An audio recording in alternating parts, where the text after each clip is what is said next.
but I'm tired of just making ends meet. See, I want to be blessed. I don't want to be blessed. I want to be blessed to be a blessing. You see, I want to live my life in the overflow. I want to have more than enough. Check this out. Well, it's time for me to start to elevate. Been down too long, time to graduate. Mount up my wings like an eagle, you see. Turn all my dreams to reality. Ain't nothing on this earth gonna hold me back from my heart desires. He promised that if I have faith, if I believe, faith the size of a mustard seed. I want to be blessed, to be a blessing. Prosperous life, no more stressing. That won't know me from the moon to the sun. He'll keep blessing me in that recession. I got to do something with this life he give. His plan for me, that's what I wanna live. As long as I got God on my side, the hater just gonna have to let me fly. Yes, I am in the overflow. In the overflow. I'm blessed when I go. Don't you wanna live in the overflow? Living. Yes, I am in the overflow. In the overflow. I'm blessed when I go. Don't you wanna live in the overflow?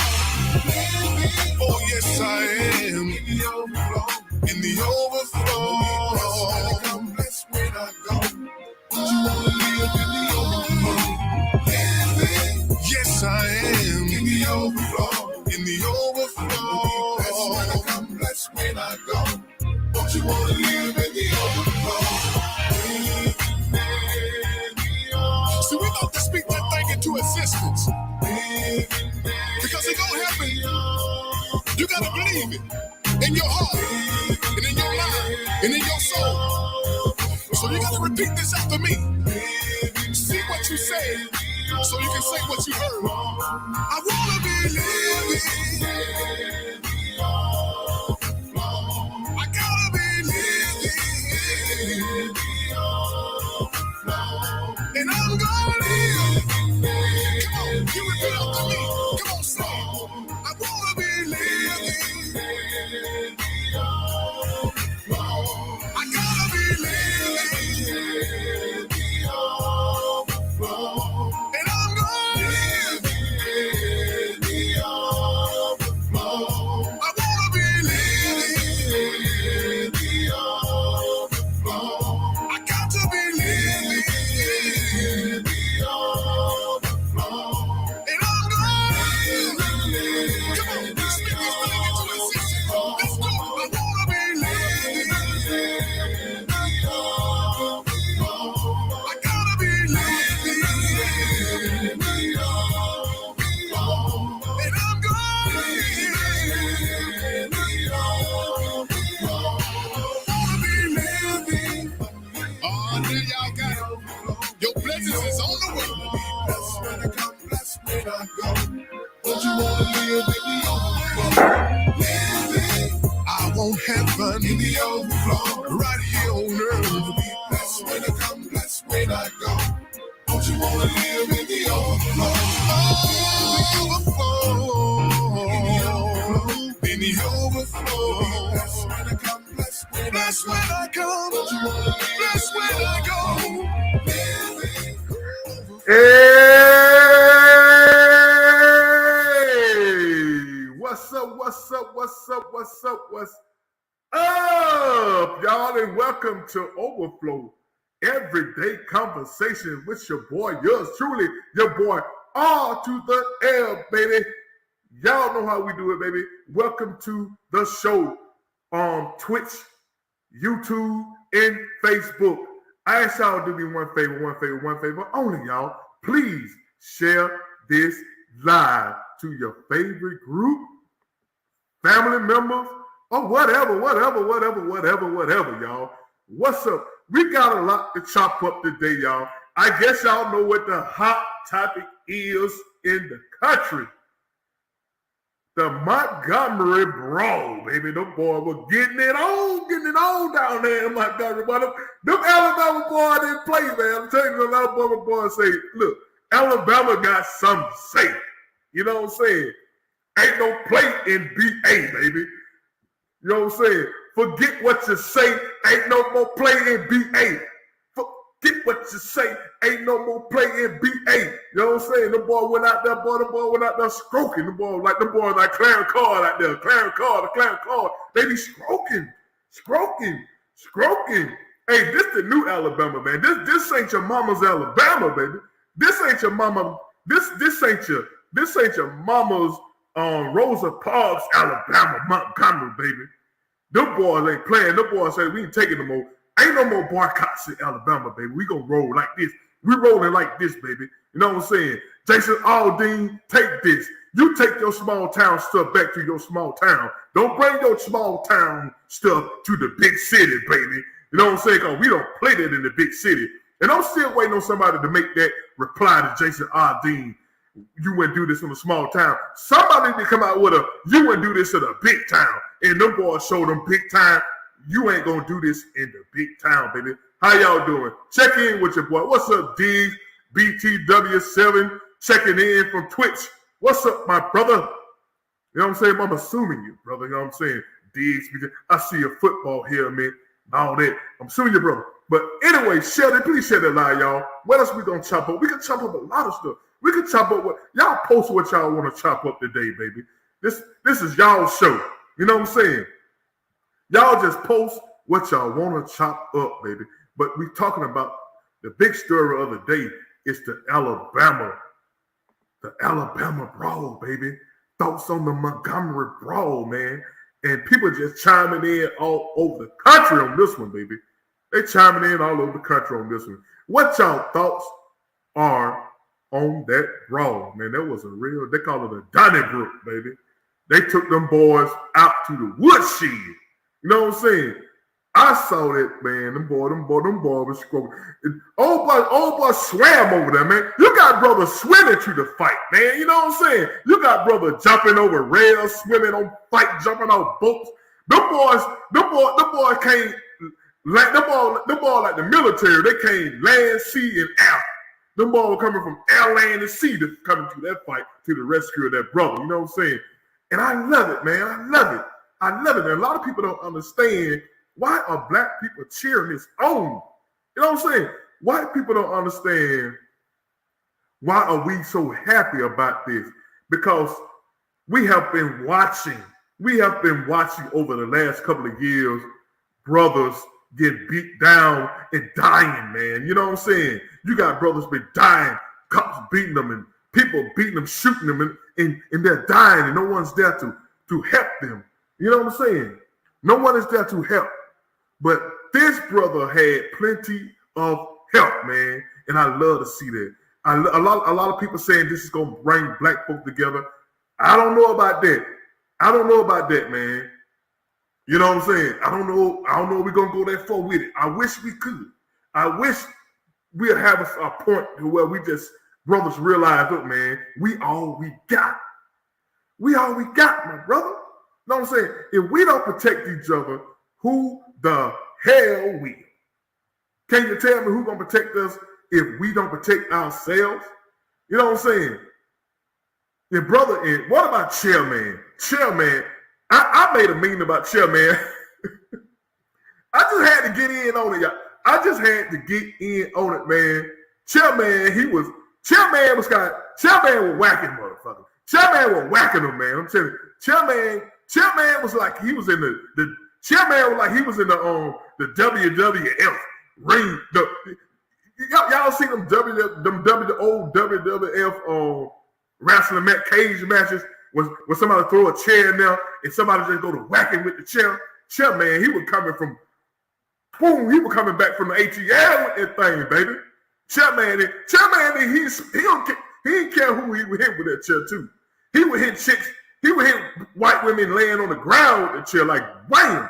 And look, man, listen, I don't condone, hitting a woman like that, man. But Chairman forgot. Chairman looked like an old dude.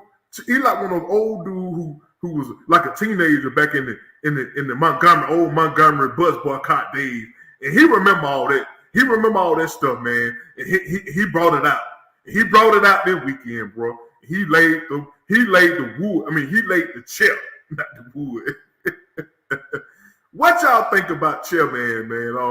Then black girl, then the black girl walking from, they getting in on it, man. And everybody just, I think it was a whole lot of pent up frustration of black folks just been getting done wrong, man, over the years, man. And to see a black brother, you know, they was on that brother like a pack of wild dogs. Them white folk got on that boy like a pack of wild dogs, and brothers start coming from everywhere, man. And they thought they was finna get away. Them young bucks, then them young bucks came. Y'all ain't going nowhere. We gonna finish this. Y'all ain't finna get this all on the news. Y'all kicking our ass. You know what I'm saying? We gonna finish the fight. Y'all started it. We gonna finish the fight, man. You know what I'm saying? Them young bucks start swimming over there. Young buck swimming. And I like the girl who commentated it. She said, "Hey, young buck." She said, "God, he's swimming over there. Young buck, young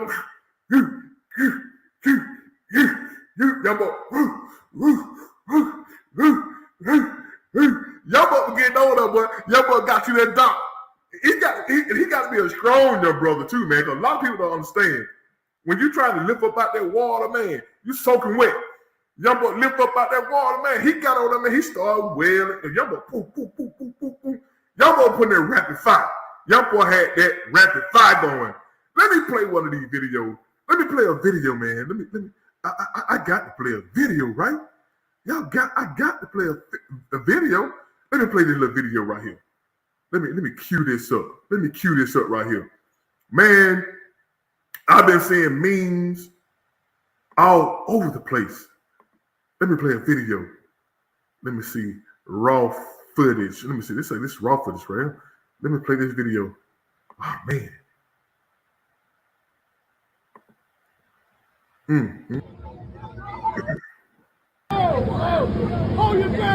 That's where it started at right here. And he still didn't move with both. No, brother just doing it. Clapping his hand. He's like, he's clapping his hand. Oh. See, all dudes gonna get it one-on-one.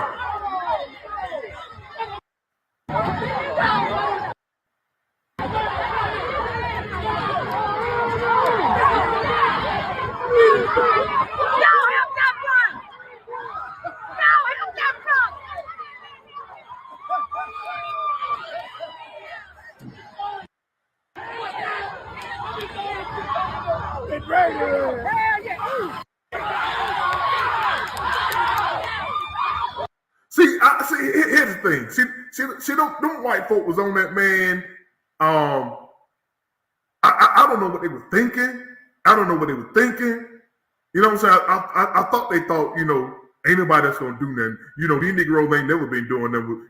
They let Chavez put his neck on a brother's neck for 7-9 minutes. You know what I'm saying? So they ain't gonna do them stand back and record. We got this sucker. Let's take him down. And they was on him like a pack of wild dogs. You know what I'm saying? But God. They won't for that now. That boy swimming his down. Yeah. Y'all see the brother right there, man. He's stroking. He's stroking over that. I believe he probably came at least third place in a swim meet. You know what I'm saying? Somebody to get that young brother. You know what I'm saying? We got a lot of young brothers in pro football and in basketball. We need some brothers on the swim team, man. We need to call that brother, man. We need to get them on the swim team. Watch him raise up out that water. Get up there, young buck. Get up there, young buck. Get up there, young buck.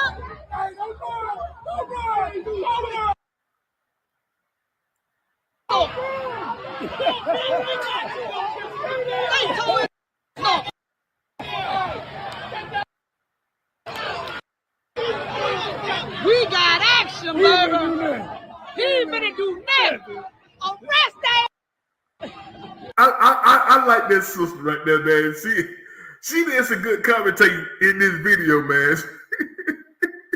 Oh, Lord. I like what she said. He's swimming over to it. God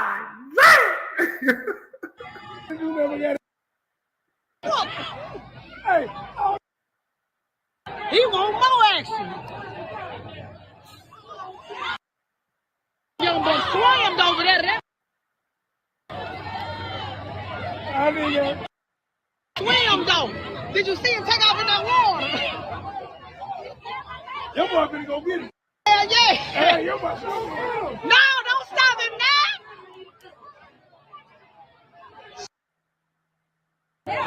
Oh, get it.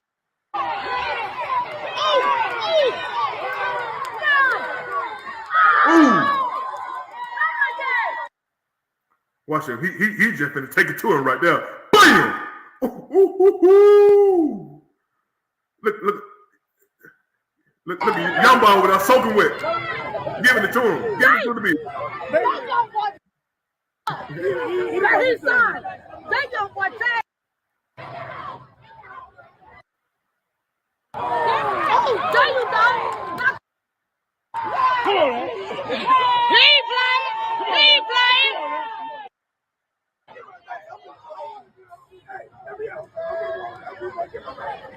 That little young boy say.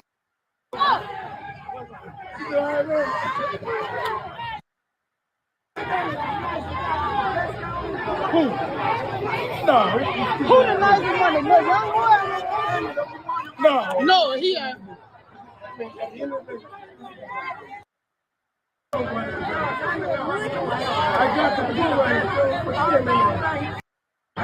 but you should let the star just handle that dog.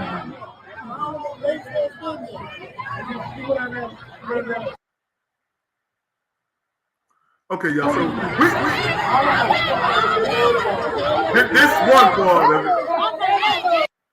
What are y'all thoughts on it, man? Y'all holler boy, man. Holler at your boy. What y'all thoughts on this brawl, man? I want to see what y'all think about it. I want to hear what y'all think about it. He already swam across this water. I want to hear what some of y'all comments are on this brawl. You know what I'm saying? I want to hear what some of y'all think about this brawl. Do y'all condone it? Do y'all feel a sense of, you know, we got some kind of revenge or something? Y'all think there's some kind of a point of where we can rally, something we can rally around? It's just going to be like the OJ trial where we all was happy for a moment. You know what I'm saying? And a lot of white people didn't understand why were we cheering for a guy who murdered two people. And they didn't understand that we was cheering because of all the other brothers and sisters that have been falsely accused that are doing time. You know what I'm saying? And for once we can get a one brother off. You know what I'm saying? For once we won a case. You know what I'm saying? Granted, it was OJ and shit. He probably did it anyway. He probably did do it. You know what I'm saying? He started writing books about what if I did do it. Started doing stupid stuff. You know what I'm saying? And eventually they got him again. You know what I'm saying? So what are y'all thoughts, man? I need to know what y'all thinking about. You know what I'm saying? What are y'all thoughts? This is y'all show, man. I want to hear from y'all. I want to hear what y'all got to say about this brawl, baby. And we're going to get the chairman in a little bit. Because chairman was doing some foul stuff with that chairman. Chairman, we're doing some foul things. We're doing bad things with that chairman. I'm telling you. I don't ever want to be in a room. I don't ever get in a fight with chairman with some fold-up chairs hanging around. You know what I'm saying? Chairman got everybody toting chairs around and everything. I seen a lot of memes. Where folk were like, you know, they toting chairs on the side and all that. Let me get one of my hosts here. Jenny. Can you hear me? You got your ears on? Yes, I can hear you. Hi. Yeah, I'm just here to chop it up about the Montgomery Brawl. Have you seen it yet? Have you one? Okay. You one who's not seen it yet? In all honesty, I heard about it. I didn't see it until just now. You saw the video I played. I'm a late one. I just saw it when you showed it, but I did hear people talking about it. Oh my God! And you still ain't watched the tape, you guys. No, I did. I just looked at it. You might be the only black person ain't seen it prior to now. You know what I'm saying? Stop. Yeah. No, but I heard about it, and sometimes with circles where you are, you may not hear a lot about it. It just depends on who you're around. So, but I heard about it. So you work with a lot of Caucasian people, right? So they weren't talking about it. You just talking about the black folk talking about it, right? Right. And crazily, I heard it while I was in Walmart. So I heard people talking about it in the store. And so I was like I said, one of the late people, but I did see it. And interesting enough, while you were talking about it, when you made a comment about that they felt, as far as like the Caucasian people, they felt like, well, we can do this and not worry about anything, happening with anybody interfering. And because they are used to us really not supporting each other. Standing around recording it. We would do just that, what you said, stand around and record. I mean, I was thinking the exact same thing. And especially since it was a number of them, it was more like they're not going to do anything. But unfortunately, what they failed to realize is that we have an innate ability to be there for each other when we see injustice like that. And even though we have our own issues within our race, they don't understand that when it comes down to the wire, we're going to be there for each other, period, whether we know each other or not. And that's something that's just in us. I think that. Because they don't expect us to support each other. They're always thinking that we're going to be against each other. I give you a good example. I may have shared this before, but I remember one time I was in a nail shop, and this particular young lady, she was sitting like a couple of chairs next to me, down from me. And she was going back and forth with one of the nail techs about the charges they were trying to add on to what she originally was trying to do. And she didn't have enough, I guess, funds to take care of it. So she was going, back and forth saying that's too much and stuff like that. So when it happened, that, it was just seemingly like it was just an issue. I just said to the lady, I said, look, go ahead and I'll take care of it. I said, I'll pay for it. And you should have seen the look on the owner's face. Like, she couldn't believe that I was going to actually support her and pay for the rest of her services. Like, she couldn't believe it. It was, the look on her face was like disbelief. Like, I can't believe she's gonna pay for this woman's stuff. Like, and I don't think they standing together for something. Right. It wasn't, and I felt that it wasn't about the fact that I was doing it for her. It was because she's Black and I'm Black. So, because they're not used to us, they're used to us like at each other. You know what I'm saying? Yeah, exactly. That's what we are portrayed, and that's what we portray in media. That we're just always against each other. We fight each other. We're, that there's this great divide within us towards each other. And it was just, and I remember at that moment, I was like, wow, they weren't expecting that because I'm brown too and she's brown. So they weren't looking for me to help her. They were looking for me to sit back and be like, oh, well, you know what I'm saying? And they couldn't believe it. They was just whispering about it, and they was looking at me like, damn, who is that? And it's like, I just saw a young lady struggling. She was struggling to pay the rest of her, bill for her services. And I was like, instead of watching her flounder and going back and forth with this woman, like, hey, I'll pay for it. So there's an expectancy that we're not going to be there for each other. And so that's probably where they got their empowerment to just jump on him, So, but they saw different. Yeah. So I think pretty much this is what this is about. This is why a lot of Black folk were kind of like glad to see this, glad to see brothers helping brothers without, what I'm saying. Normally, when you hear about brothers, it's we doing something to each other. Yeah. And now we came to the rescue for each other, because we don't sit back and we watch Ahmaud Arbery get shot and killed. We watch Derek Chauvin just put his knee on the man's neck and just kill him, and and everything is on camera. All of this stuff is been filmed. You know what I'm saying? Right. The guy in New York, the guy in Baltimore, all these guys was just killed and they recorded and nobody intervened. You know what I'm saying? Right. So I'm glad. I'd rather see a bunch of dudes whooping their ass than to see that one guy get stomped and killed. Right. And then they say then they get off talking about self-defense. And all them get off saying that it was self-defense, but the brother will be dead. You know what I'm saying? Right. And then we out in the street marching again. You know what I'm saying? This meant so much. That brawl meant no more marching, goddammit. No more running, no more marching, no more standing around. You know what I'm saying? Get involved. No more hurting each other. It's time to help each other. You know what I'm saying? So a lot of white people don't understand the frustration that's in the black community. You know what I'm saying? That came to a head right there. And there were a lot of people cheering it on. You know what I'm saying? Right.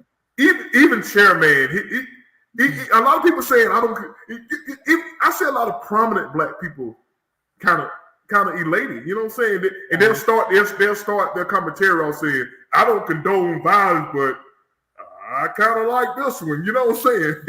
Yeah. Yeah. And I think because it was the difference of the races. Now, sometimes I wonder if it had been 6 black guys jumping on this one black guy. Don't know how that would have played out.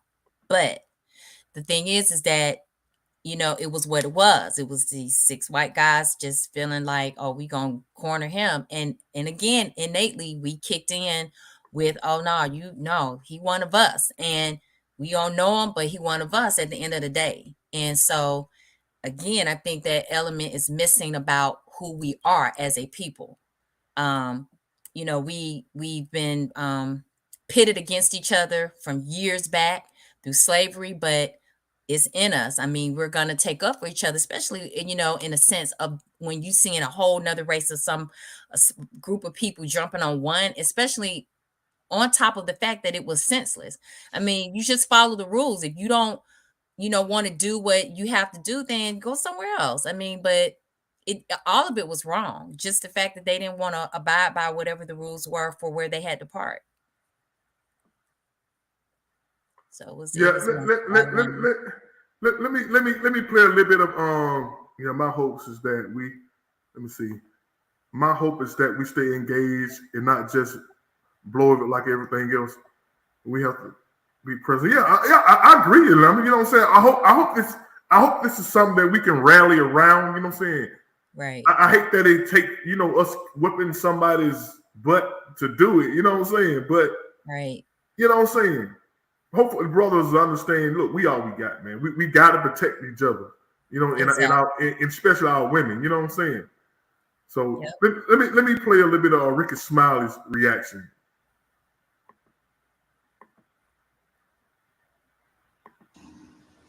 Let me tell y'all something. I don't advocate violence. See, I told you. I do not advocate violence at all whatsoever.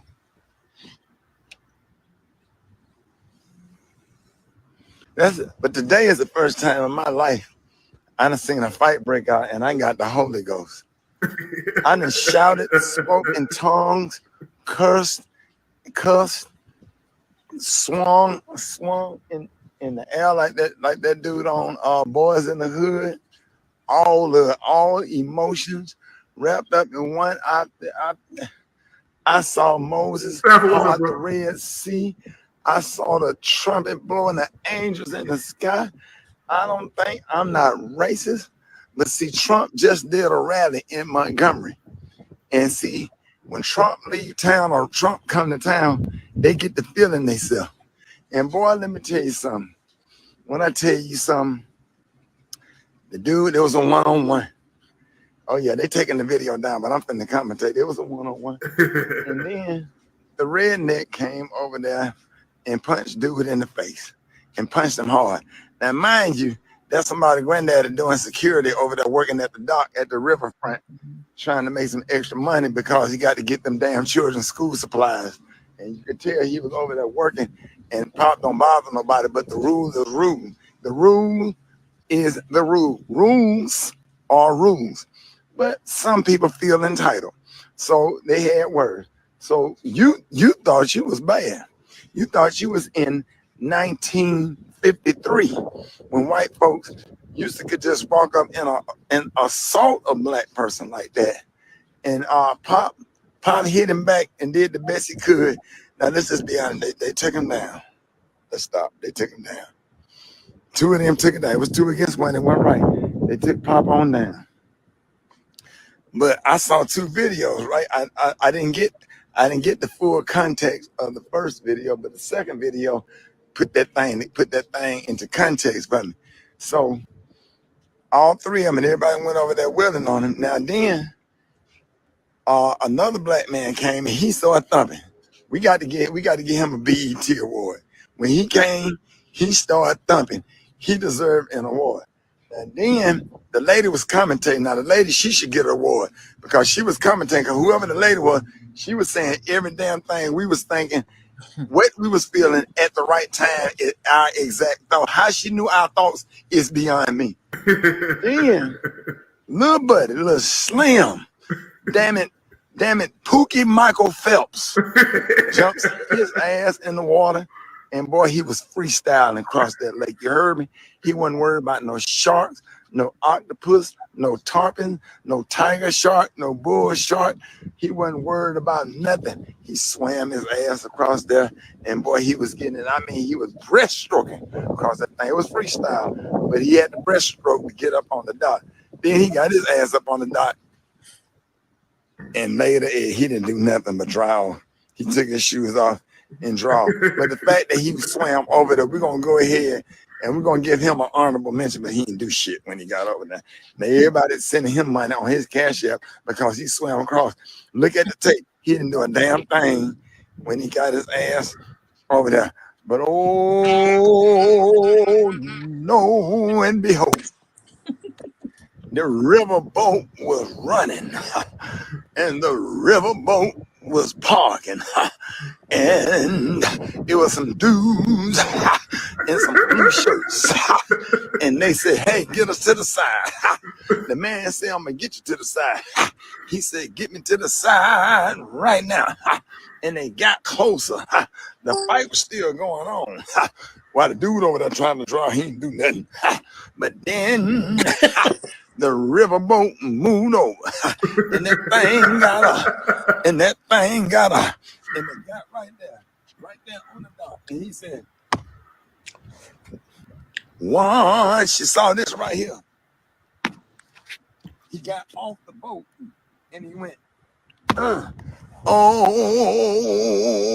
when Pookie, Willie, DeQuay, Dante, Rashavius, Pookie, Bam Bam, Fred, Lily, Junebug, JJ, BB, Black Tony even showed up at that mug, and they got off and they walked on down to the boat.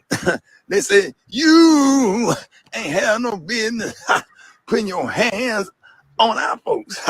You, what you gonna do now? The other, he said, start the engine. Start the engine, we gotta go. I think we got a problem. Trump is gone. But he said, you, then he said, bam. He hit him again. He said, bam. Then he hit him again. Bam. One for his father, one for his son, and one for a ghost that wasn't even there because somebody got hit in the face so quick. None of us saw. We must have thought it was a ghost. We don't know what kind of ghost it was, but it was a father and a son. It was a ghost that no man has ever seen and heard. I ain't never been so happy in all my life. Oh, to see somebody but get wood. And they got him on out the boat. Then the white girl, she got in there. Two of them jumped on her head. I don't care nothing about the race thing. It's about right and wrong for me. They ain't have no business putting their hand on Mr. Freddy that was trying to make extra money to get his children school supplies. So you know. What's up, Staff? What's going on, What's man? up, man? How y'all doing? Hi, how are you? That shit tickled the hell out of Staff. What's going on, man? I know you don't saw everything, you heard everything about it. You know what I'm saying? Yeah. What you think? Do you think it's a radical cry for us, man, to get together? You know what I'm saying? Oh, it's back to business as usual. You know what I'm saying? Well, we've always known to get together. You just, I think it's funny that it took some type of act of violence for us to do that. but that's what happened. So. Well, at least we was on the good end of the stick for a change. You know what I'm saying? At least, but you know what I'm saying? At the end, at least we ended it. Yeah, you know but what I'm saying? It started out like a little bit. You know what I'm saying? I'm a little bit more concerned about the aftermath too, though. So. Yeah, you think you're gonna be some kind of retaliating and stuff like that? Like, yeah, well, it's gonna be across everywhere. So you know what I mean? Thing is we gotta. It's good to see that we can stick together. It's always been there, but we just gotta believe it. You know what I mean? So, right. We gotta believe. I mean, you know what it is. I think, man, why it's so difficult for us, man, is that everybody has something to say. So, and they got a way they want to do things. The thing is that everyone is good in certain areas. You understand? Like there's certain, like for instance. What I mean by this is that I'm going to send certain generals to do certain jobs that require their specific, qualifications, what they're really good at. Mm-hmm. You understand? Yeah. And the problem with us is that we have not realized that collectively we're great, and we need to learn to humble ourselves to know what we're great at. Everybody can't be number one, and that's what happens with us. Everybody has something to say. Everybody wants to be able to do this. You got men fighting women, So and that's what happens. But when we collectively get it, we're great.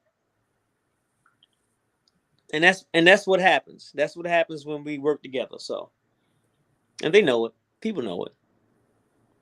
If it wasn't a threat, then it wouldn't be something that they would try to keep apart, right? So you think this? So you think this is going to be a lasting thing, or just a? Oh, it's going to go. It's going to happen in spurts. It's going to happen in spurts. You're going to see us take 1 or 2 losses. We've been taking a lot of losses anyway, but it's going to happen again. Yeah, and that's big losses. Yeah, what? Yeah. Say big losses. So we shouldn't celebrate too much.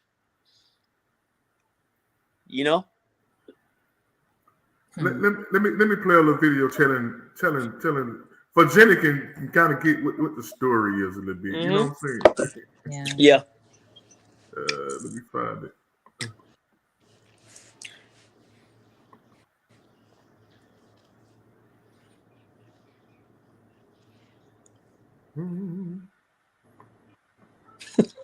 My man went to church, didn't he?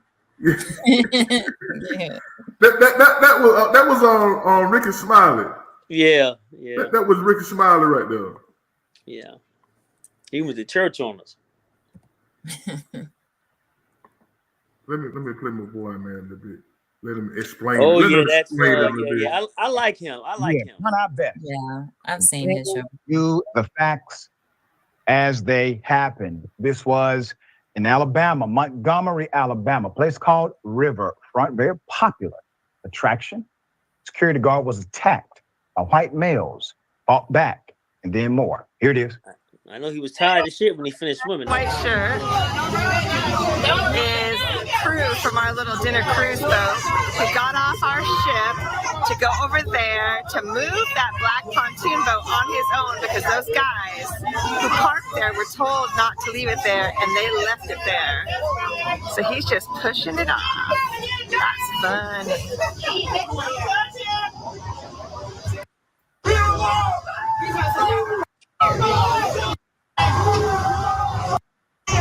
Ooh, confrontation with the owner of the boat.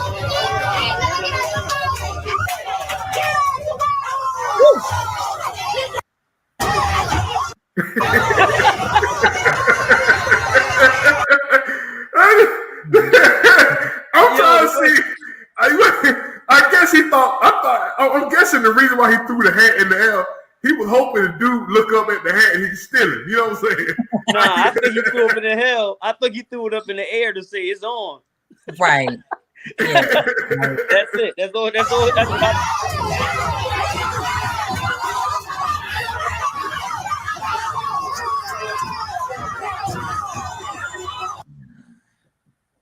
You know, I do not advocate for violence. The fight between two individuals. Why jump the man? That's a cowardly move. But Here's see, what happened next. And all the prominent black people, they put that disclaimer in there. Everybody, they got to. They have to. Yeah, everybody. I'm talking about like Roland Martin. Everybody say that first. I don't advocate violence, but look. I understand.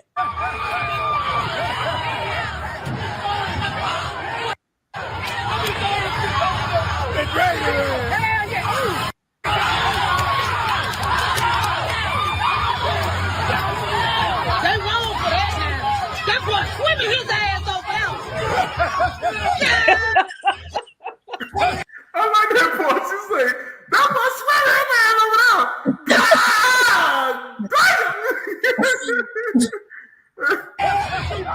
That boy finna have that man. He's tired, though. He's tired. Get up there, young boy. Get up there, young boy. Get up there, young boy.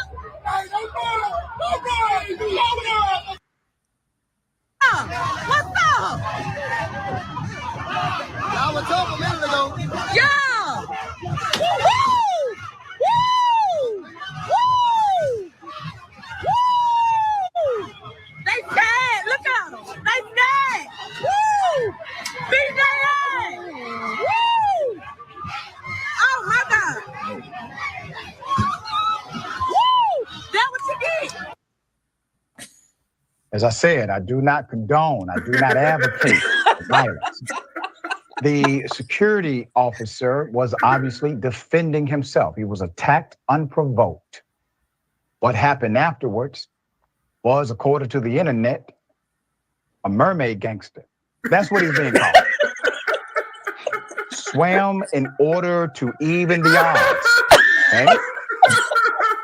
At a point, a mermaid it gangster. became clear that the individuals were going to remain aggressive. And that's when everybody else, well. Hello, man.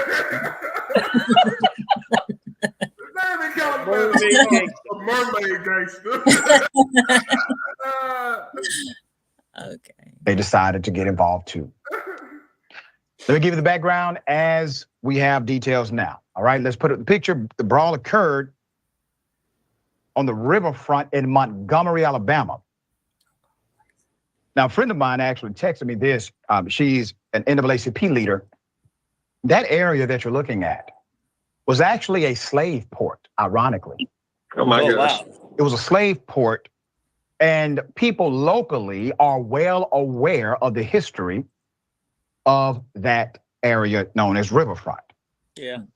It went viral on Sunday night. The mayor has reacted, vows justice will prevail. Montgomery Mayor Stephen L. Reed said in a statement Sunday that several people involved in the fighting Saturday evening have now been detained. Justice will be served, end quote. Reed indicated that the man from the riverboat was attacked and that those who committed violence against him would face justice. Quote, the Montgomery Police Department acted swiftly to detain several reckless individuals for attacking a man who was doing his job, he said. Police told WSFA that the fight was reported at about 7 p.m. Saturday. So it looks as if, at least right now, the narrative is correct. The mayor is aware of the proper narrative, that the individual, we see clearly, the video, the security officer was attacked. It was unprovoked, and those who have been detained should be the ones who attacked them. We do not have the official names as of yet. I do expect those names to come out this week. But once again, violence that did not have to happen, perpetrated by individuals who, in my opinion, what they did because they didn't like who he was more so than what he was doing. All right, Jeff, thoughts? That hat toss was the physical equivalent of black people screaming, hooray, hoo, and everybody coming running. Look, hey, some background here. On July 7th, 1911, an African-American man named Nathaniel Alexander of Lynchburg, Virginia, patented a folding chair. According to his patent, Nathaniel Alexander designed his chair to be used in schools, churches, and auditoriums. Apparently, folding chair was used in this fight too, but we didn't see it in the video footage. It's all good. When I saw that kid swimming across the water in order to help in that situation, I started screaming anything is possible like KG after he won his championship. This was the funniest day on Black Twitter since the N-word Navy from Yahoo Finance a couple of years ago. This was a whole lot. I hope justice is served because, as we know from American history, had nobody stepped in and helped, possibly this could have been a lynching. Yeah. And I want to remind everyone of the. He called the man, what did he call him? Aquaman thug. A mermaid gangster. A mermaid gangster. Yeah, that's what he calls him. Yeah, that's what he calls him. Yeah, that's funny. Yeah, he buddy wanted to get there. He had to get there, man. You know what I'm saying? That reminds me of the song, you can reach me by a railway. I don't care how you get here. Get here if you can.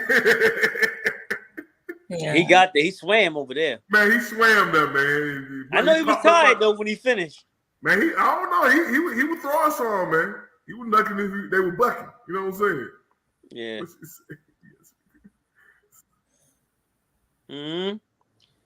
That's who we are, man. So it is what it is. Hey, what's going on? Hey, everybody. Hi.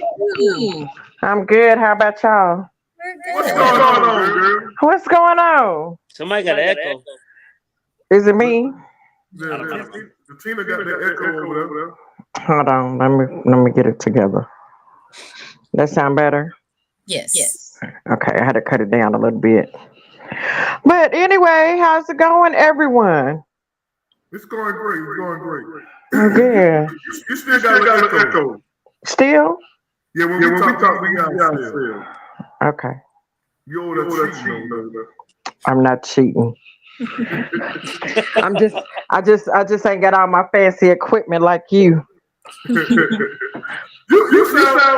might be getting in the car. You say better in the car? Yeah, I'm on these earbuds. Okay. That's better. Is that better? Let me say. Nope. Okay. The echo's over there with just you though. Can y'all hear me now? Yeah. Yeah. Yeah. Yeah, It's no echo now. Okay. I just took the earbuds out. But you Yeah. can hear So us. somebody got a birthday, I see. Somebody got a birthday, you know. These black men that have birthdays. Who got a birthday? These black men. Oh, Stephanie, it's your birthday? No, man. Whose birthday is it? It's Stafford's birthday. Oh, happy birthday then, man. I know Happy birthday. I came on just to talk a little smack. Happy birthday, Stafford. Thank you. Happy birthday, Stafford. Come on, y'all. Happy birthday to you. Everybody. Happy birthday to you. Rob, you can't go on no more vacations because when you go. Oh, he gave you the wrong version. Well, you better take that birthday. He didn't give you the full gospel version. He gave me the Eddie Kane. Yeah.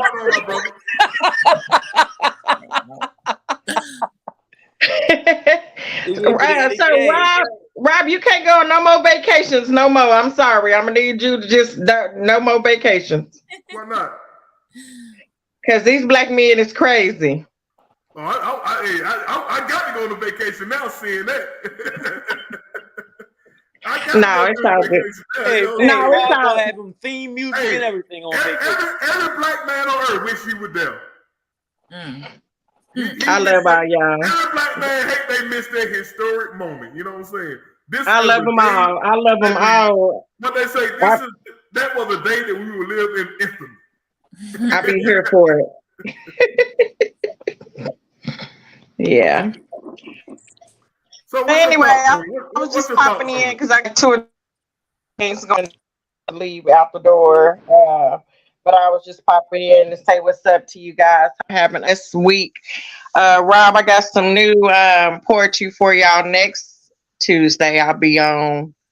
But right now I'm about to head out. I'm going to a book club on the 2nd Tuesday of the month. And yeah, that's about all. Now, hopefully, I'll be a published author before the end of this year.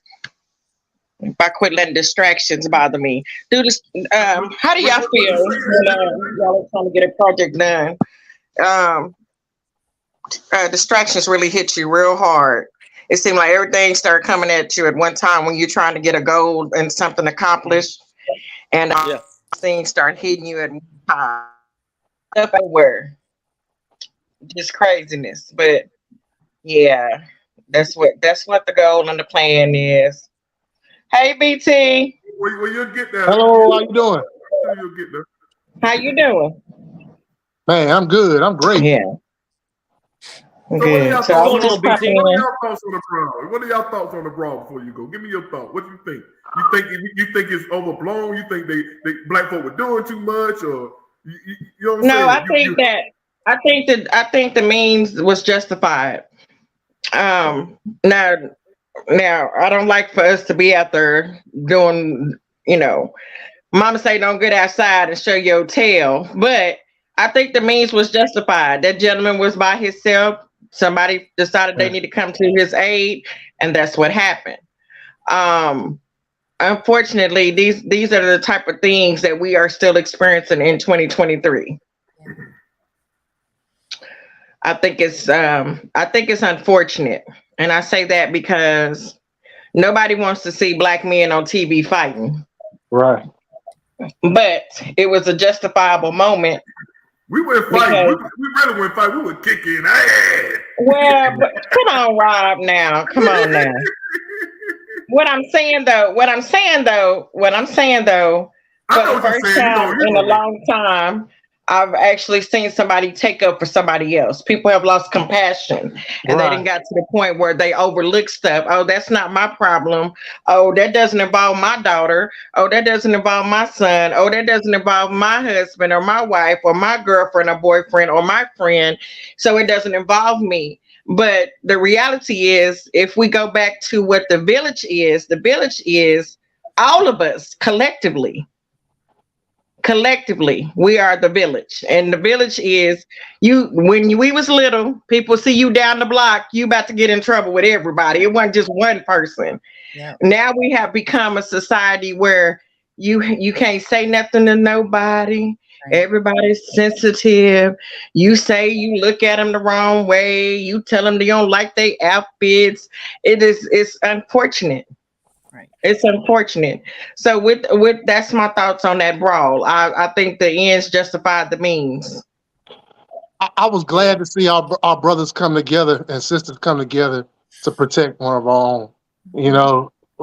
You're right. I get sick of people seeing stuff happen and just pulling out their cameras. It. Yeah, just pull out the cameras and record. But I feel like the great movie by John Singleton, Higher Learning. Do y'all remember the scene where they got into the big fight, and afterwards Ice Cube said, even after that beat down, they still won because they still own all of this.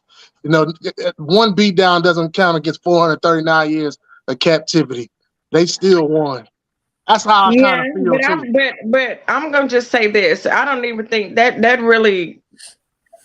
I'm saying this was really an isolated incident. And I'm saying, yes, we've been through slavery. Yes, we still are fighting and all of that. But this was just a great instance when somebody decided to step up and just jump in and help somebody else without hesitating, without recording, without standing there laughing, without saying, oh, it's not my problem. And we have to get back to that. We have to get back to the point where we're taking care of each other. Right. We're taking care of each other. No matter what, we're taking care of each other. Yeah, Okay, I don't want to hold a blind eye. If I see, I mean, I'll be honest with you. I don't even have children, but when I'm outside, I see a young man with his pants all set. I'm like, would you please pull up your pants? Right. And I ask them politely, and they don't get rude with me. They don't call me out my name. You know, no matter what they doing or what their affiliations or whatever they doing, they respect me enough to say, okay. Mm-hmm. You know, or when I see a young lady that's not dressed appropriate, I tell them, why are you out here like that? What are you searching for? Mm. What are you searching for? Because what you're putting yourself out for, that's what's going to come back. So what are you searching for? Are you doing it because you're friends, because of peer pressure? So we get into that society where you're just everything is sensitive. Mm-hmm. You have to teach people. Go ahead. I'm sorry. No, my fault. But I do think it sent the right message, though, that you're not just going to handle us any old way and expect no repercussions. Exactly. You know what I'm saying? So absolutely. I think people in the future are going to slow their roll because of this. Right. You know, when it comes to black folks. Absolutely. Especially if they see more than one black folk in a place. Right. Yeah, they'll get loud with us when it's just one. And it's a bunch of them. But we get loud with each other, so it goes hand in hand, and it's on both ends of the spectrum. Right. But I think we have to because they think we're so against each other. No, it's okay. I think because they see a lot of issues that we have within our race, they feel that well, shoot, they don't respect each other. They talk to each other in no kind of way. They disrespect each other. So why should we? You know what I'm saying? It's kind of like they see we don't respect each other in a way that makes them feel comfortable to just be able to treat us that way. You know what I'm saying? Yeah. That sounds like that movie we talked about last week, doesn't it? The Clone Tyrone. Yeah. Absolutely. And I'm glad you brought that perspective up. That was a lot, and I hope that everyone that watched it actually really watched it and actually took it in for what it was worth. Not just watch a movie because it's funny, or not just watch this movie because of the stars. Actually pay attention to the message, because the message was very powerful. The message was very powerful. It puts us back on a realm of we have to get back to community. We have to get back to taking care of us. The funny thing about it is that these movies, those type of movies, and that type of attitude has been talked about for years. And other movies. Has. Like that, one of my favorite movies, believe it or not, it wasn't nothing that was in the box office, created any records. It was titled The Great Debaters. Yes, I love that movie. And I love that movie. that was one line. There was one scene in that movie where that dude, when Denzel Washington told that dude, you know, about talking about the Willie Lynch letters and all this other stuff. So, and that's what I don't know if you have you ever seen it? Yeah, I've seen it. Great movie. It's a pretty good movie, and there's one scene in there when they're practicing to be debaters and stuff, and you remember that? And he told them about, you know, the Willie Lynch letters and all this other stuff, and it was ill. And I was like, yo, man, that's crazy. And that right there, that one scene right there, put a whole lot of perspective on a lot of different things, you know?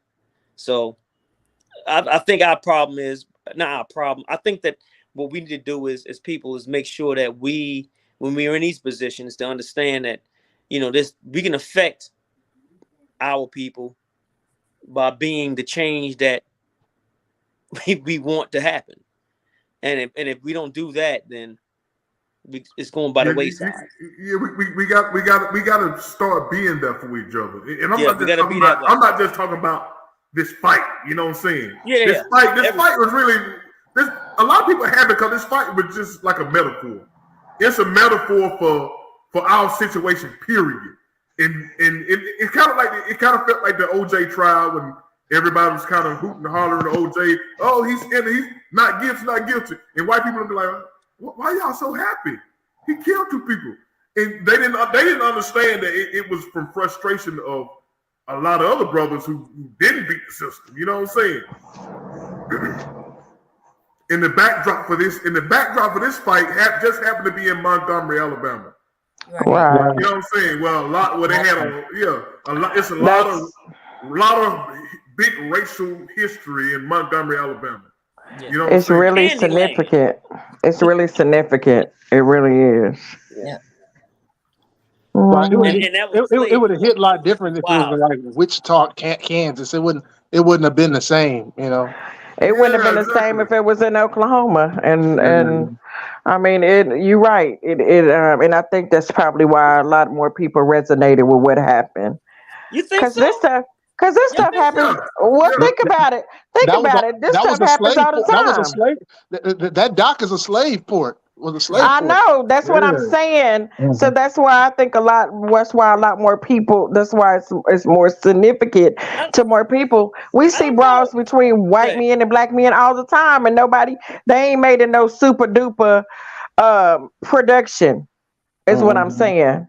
I don't know if it's the location. The location has significance. I don't. That's what I'm saying.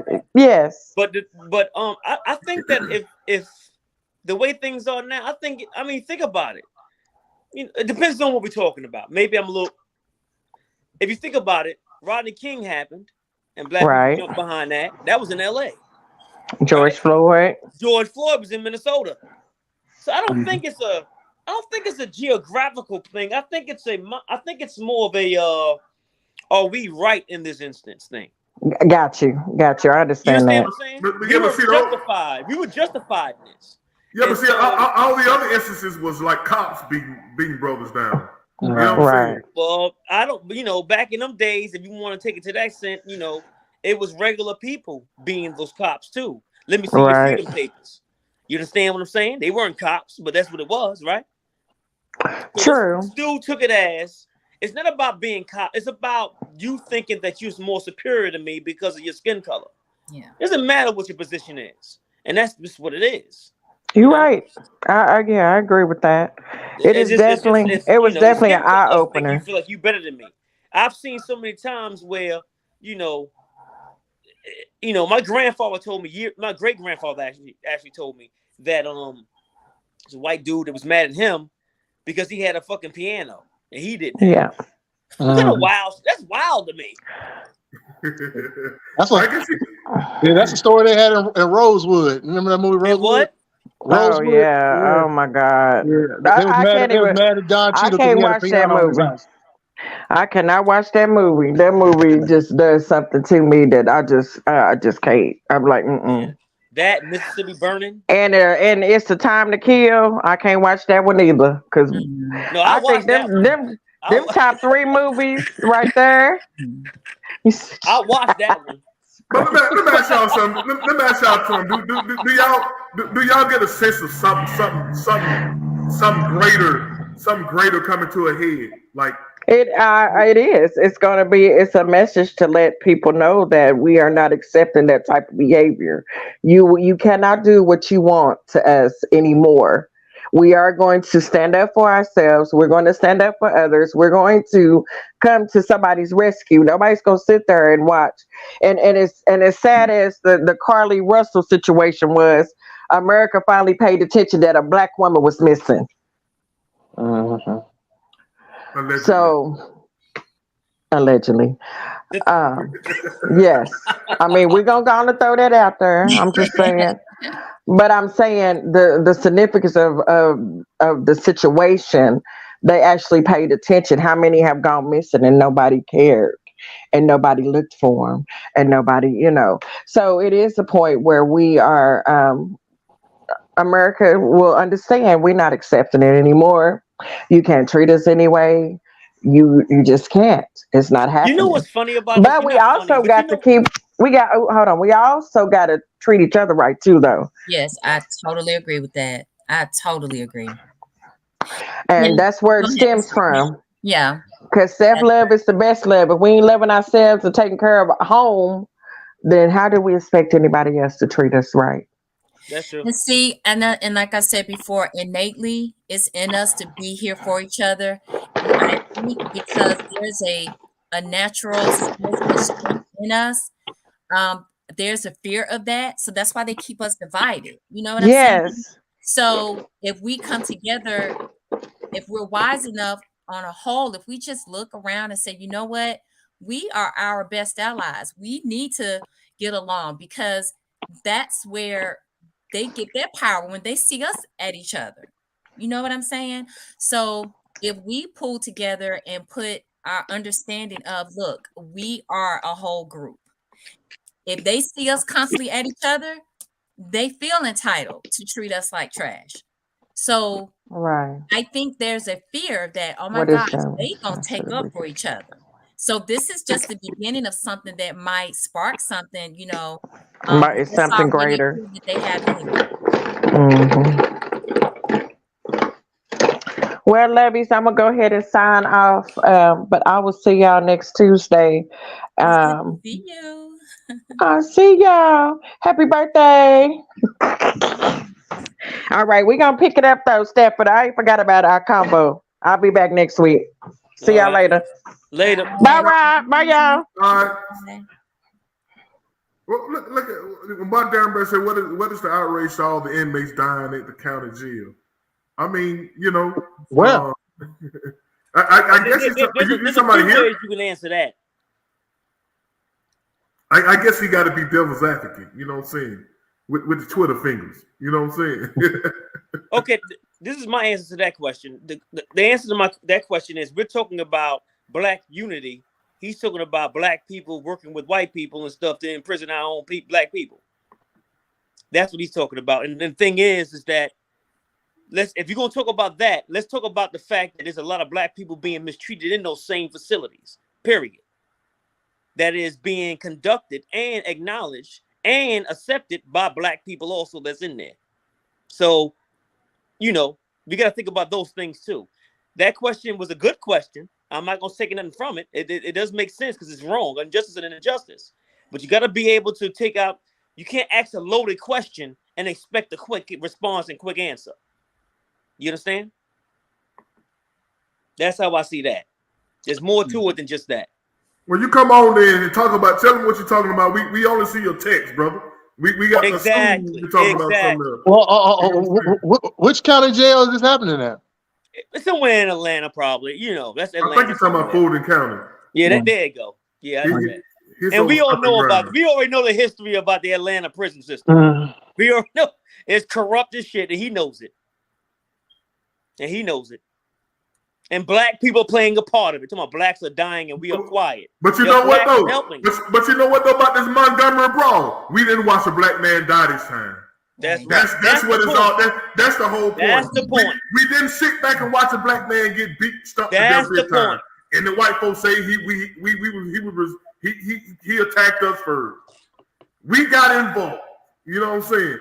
That is the rallying cry right there. You know what I'm saying? We know there's still a lot of issues going on. Darren, Bale, you know what I'm saying? We know there's a lot of stuff we got to fix. You know what I'm saying? Malcolm X said it best. You can't invite a bunch of white people in your shit until you have black unity first. And that's what we're talking about. We're not talking about nothing else but that. So all right.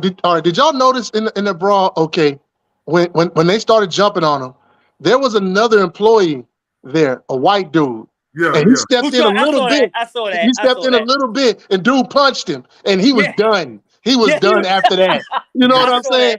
Yeah, I saw damn. I saw that. Yeah, he was done. I don't even know how hard he got hit or whatever, but he was done after that. And then, but after that, the cavalry had came, and I mean that dude was no help at all. You know what I'm saying? You sat there. But you know what though? He threw something though. He threw a little something.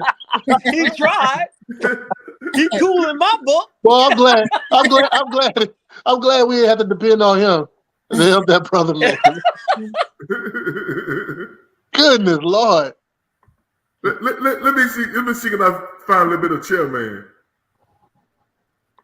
Chairman was doing his thing.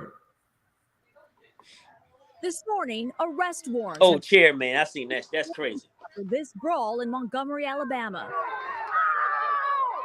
Witnesses say it started when this crew member in the white uniform tried to move a pontoon boat being used by a group of white men. The boat was blocking a large river boat from docking. Those guys who parked there were told not to leave it there, and they left it there. A man confronts the dock worker, and then That's him right there. several people join in. Yeah. The crew member, this woman kicking the man while he was down. You just felt so helpless for that man. Like there's 5 or 6 of them on him. That's when witnesses, most, if not all of them black, rushed to the man's aid, one even swimming to the dock to join in. The fight turning into a full-on melee, the violence escalating. One man was detained after using a chair as a weapon. Police confirm these videos are part of their investigation. Goodness Lord. A man was detained after using a chair as a weapon. Yo, Steph, why you keep reminding that? Okay, I gotta see it. Using a chair as a weapon. Police confirm these videos are part of their Is he hitting a dude or a female? A woman or a male? Man, he hit a dude and a woman. He was why he was hitting you. They're gonna have to determine who, in fact, really was, if any, were engaged in acts of legitimate self-defense and legally justified self-defense versus individuals who may be charged. There he is. He got punched in the stomach and he burnt out the blue shirt. The mayor is holding. He went on home from there. Yeah. He sure did. He said, "I'm finna clock out." Get your ass in the house. He said, "I'm about to clock out, man." So see, he gotta go home to his white folks. He can't be back. He can't have nothing to do with that, man. You know what I'm saying? Billy, what that shit happened to brothers? Damn, Chairman, he was winning that Chairman. Man, oh man, bro, he was in some Donnybrooks, man. But do know that I think there's gonna be some type of retaliation eventually soon. They say everybody's out of jail. I wonder how they gonna handle the charges. Yeah, but he got it. They say his GoFundMe is through the roof now, man, for his defense fund. Yeah. You know what I'm saying? And I don't have a problem with that because the way people be on what the name Rittenhouse. You know what I'm saying? Kyle Rittenhouse. Yep. Yeah. So look, it's kind of like a tit for tat type thing we doing to each other. You know what I'm saying? I don't know how this gonna end, but you know, then you got DeSantis. He got his racist thing going on down there, and of course you got Trump. They top two they top two guys in the Republican primary are blatant racists, man. They openly bigoted racist people, man. And you just see white people's kind of like they trying to get us legal. They're trying to get us through legislation, and that's what I be trying to tell Jermaine. If we don't vote, they're gonna just do what they want to do legislatively. You know what I'm saying? And he still keep talking about, well, I don't know why you vote. This is why you vote. You got to at least get some people in place who you might can talk to, who might can get you some stuff passed. Because you know the Republican Party, they full out, you know what I'm saying, trying to turn the clip at the clock. You know what I'm saying? They not only not racist. I mean, look what's happening. Look what's happening down here in Florida. Yeah. I mean, this man openly said that slavery was beneficial to black people. I mean, how the hell can you say this and get away with it? You know what I'm saying? In 2023, man, he said that. So if he said that, what do you think he's teaching his kids? Right. In privately, what you think they saying in private? Exactly. If he said that in public and running for president, right? You know what I'm saying? In Tennessee, a legislator said we should consider bringing back lynching as a punishment. I mean, come on, man, really? Wow. He said plants gonna always tell you nothing. Man, what you doing, man? You working today or something, man? Or you boycotting the show? I can agree with him on that part. I agree with him on that part. They will tell you not to vote. He's right about that. Then he said slavery taught us skill. What skill did slavery teach us that we didn't? Oh no! I don't think he agrees with that. No. No, I don't think he agrees with that. I'm thinking she said shaking my head like you got it wrong. Like exactly. I think he's agreeing that. I'm hoping he's thinking that he's saying that he doesn't agree with that either. Like, exactly. Yeah, that's what he's saying. Yeah. Right. There you go. See, I thought so. No, that's the same thing. That's the same thing he says. Yeah, I mean, it's kind of like a sarcastic way of saying, yeah, right. Yeah. I think he. I give him. I don't think he meant that. I don't think he that like that. Right. I mean, it's a silly concept because like they're saying that if there was no slavery, we wouldn't have no skills. Like we just be walking around like monkeys or knew something. that stuff. We already. In other words, come on, man. That will sit there. That will invalidate all the creations and all the things that we've done before. And that's all that was. That's all that is. We already knew how to do that stuff. And the thing about it is we taught them some stuff. Like it's like they used us. So to serve them. That's the reason why the Ku Klux Klan was created, is because at the end of slavery, white folks didn't have any they didn't have any skilled trades. And all the black folks did. And the Ku Klux Klan was created to terrorize newly freed slaves from taking the white jobs from white folks. That's the only reason why they were created. They were a terrorist organization. So I mean, white folks understand. I mean, you got to realize that we're a talented people, and we would have learned those skills if we were in slavery or not. And and don't forget, that's the back end that we've got to use those. The back end of slavery, the last 40 years of slavery, we got to use those skills as free people. But what about the 100 years before that, where we was raped and bred and beaten and killed and what benefits did we get out of that? You know what I'm saying? What benefits from chattel slavery? Putting bags over our heads and making us have sex with our mothers and daughters and where you get the term motherfucker from, right? I mean, what good came from that? That's the worst thing in history. You know it was a messed up statement when Tim Scott spoke against it. Right? Yeah. You read about that. I think when Tim Scott got a soul. I forgot about that. I forgot he did do that, didn't he?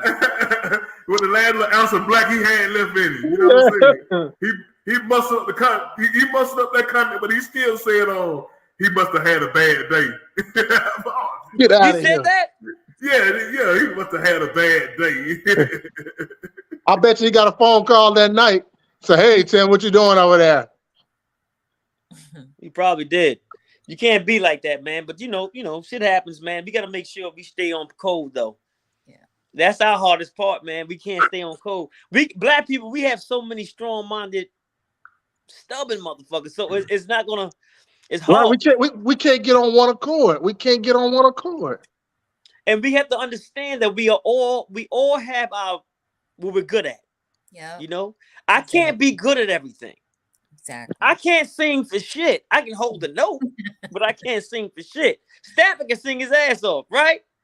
So I'm not gonna be like, look at that old bald-headed gray nigga, right? I'm not. I mean, that's what we do.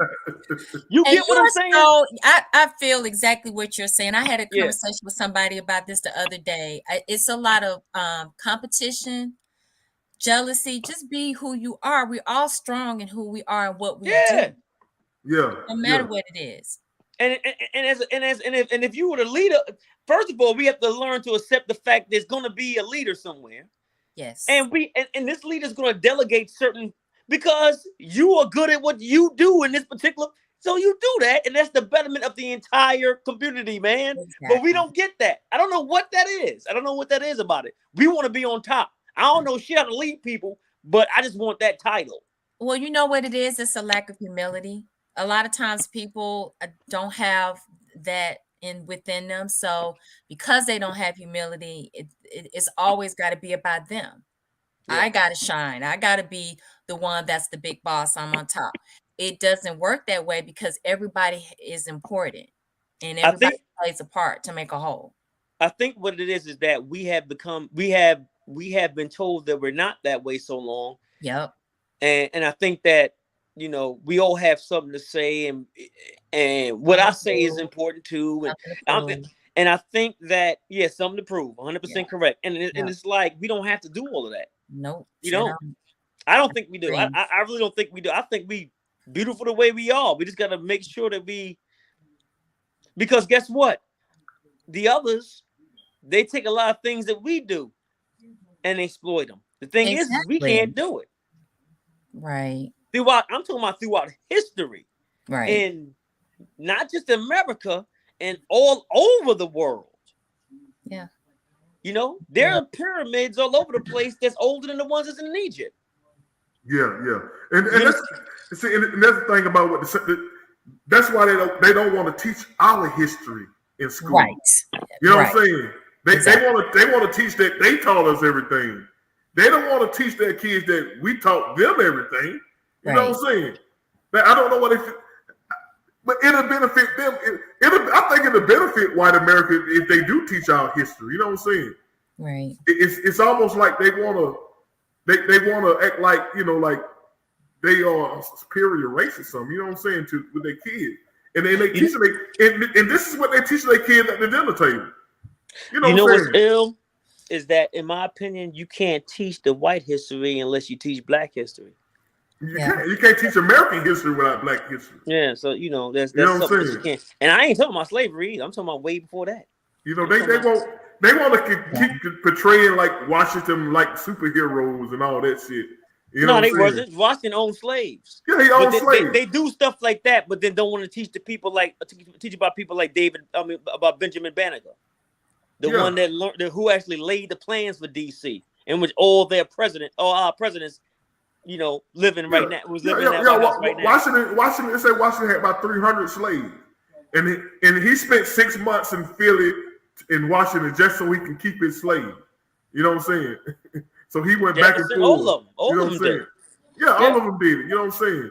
Yeah. And so so I think we have to continue teaching our kids the truth. You know what I'm saying? Yeah. You gotta teach them the truth. That's it. That's how I see it. That's what I do. My charisma checking in, man. Charisma, you don't get no break. Hey, charisma, tell the white man to let you go.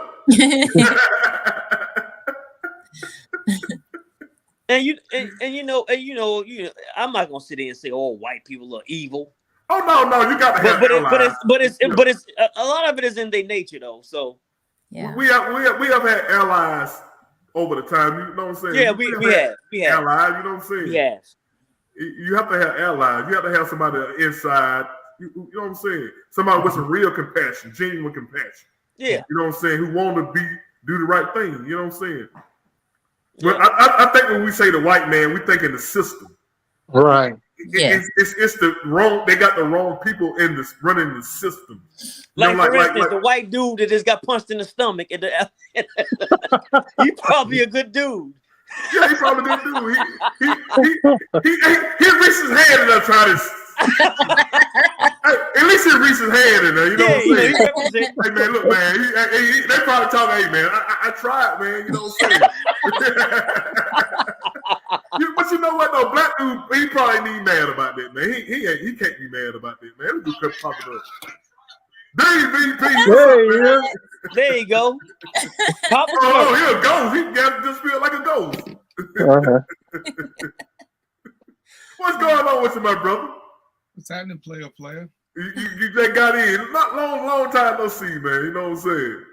Hey man, somebody got to pay these bills. I don't see you dropping no cash out. Hey, you ain't ask me, man. All you gotta do is ask me, man. Hey, I'm in the helping brother mood now. You know what I'm saying? I helping the brother now, boy. I feel good about y'all, brother. You know when a motherfucker got a new house because you don't hear nothing but echoes when they talking. You in Stafford House? A lot of echoes back there.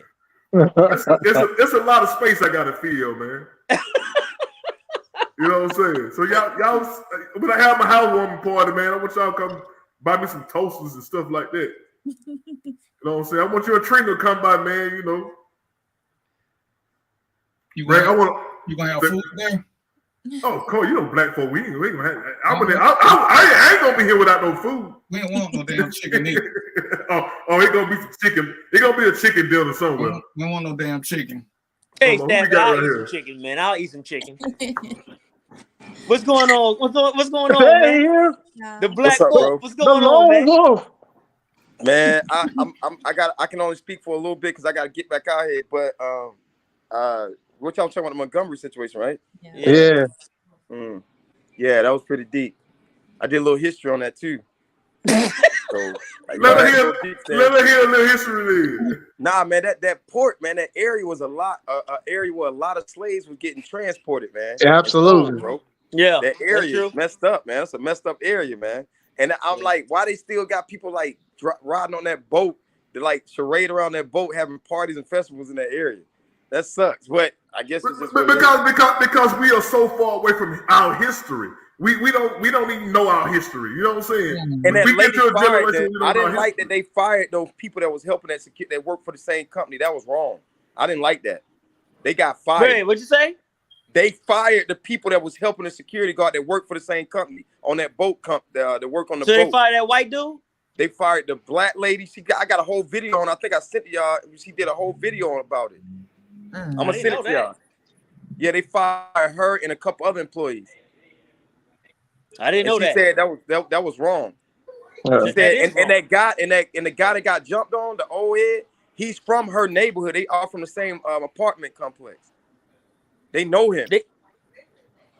That's why they said. That's why she was real animate about it. That's not good, man. Yeah, they fired the whole staff. Whole staff who was involved, they got fired. It was that white dude. Did he get fired too? But the boy that jumped in the water, he was on the staff too. Did he get fired? Yeah, I don't know about him, but I did see something with him speaking out. But I got to get more information about it. But once I get the rest of the information, I'm gonna send it to you guys. Mermaid. They call him Mermaid Man. What they call him? Aquaman. Oh yeah, from Hustle and Flow. Hey, Shaquille O'Neal. Hey, Stafford, I sent you all those memes with the names they gave that boy. I hope you looked at them. I'm gonna look at them. Yeah, I'll send them to y'all. Yeah, they call it Jamichael Phelps. So, what was your thoughts on this, man? Jamichael Phelps. It's about Al B. Sure. DVB, what was your thoughts on this, man? I see you tried to deviate to some more stuff, man. What I try to deviate to? You were talking about jail, brother died in jail, and because if we're gonna talk about black people and their struggle, we can't just keep limited to what white people do. The system is the system. And as one of y'all said, if we allow the system to use us to kill us, then what difference do it make? Yeah, if you're going to attack somebody, at some point you got to go to an agent of change. Them little 5 little white people they jumped on, they don't run shit. So when my first question was, when they took away the Alabama is, what is it? It's 25% black. But they took away a district. What was the fight? Where was the fight then when it was a power struggle? They redistricted and left out black. They both had like two. So what about the hospital situation? You're right about that, DVP, because they went to the hospital and they didn't want to jump on nobody. If we're gonna make a change, we gotta fight to right somebody. Fighting somebody who ain't got no power, it looks cute. We jumping on this, but they've been redistricted, so they're gonna lose a whole vote. A whole vote. Okay, they got 8 districts and they gave them 7. DVP, it should be 3/4. So we should have 2. Well, Alabama should have 2. So we fighting, but we're not fighting the power. We fighting the next door neighbor.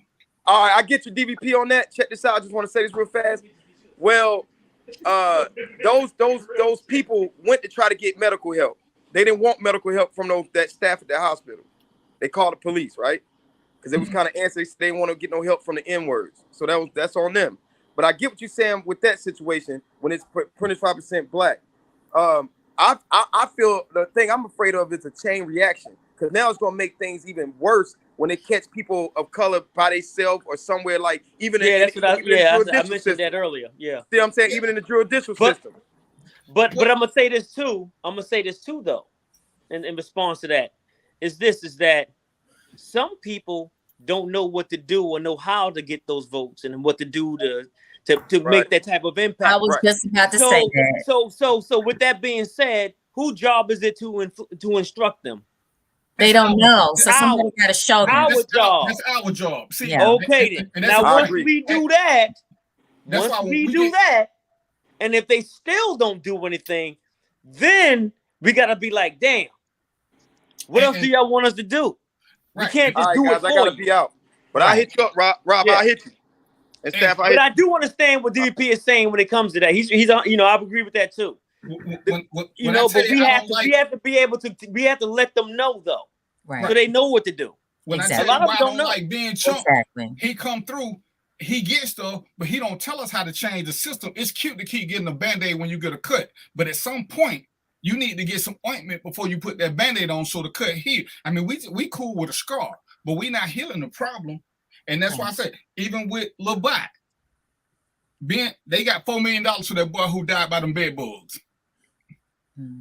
Two more people done died since then, but we ain't up in arms about that. What's the difference in how we die?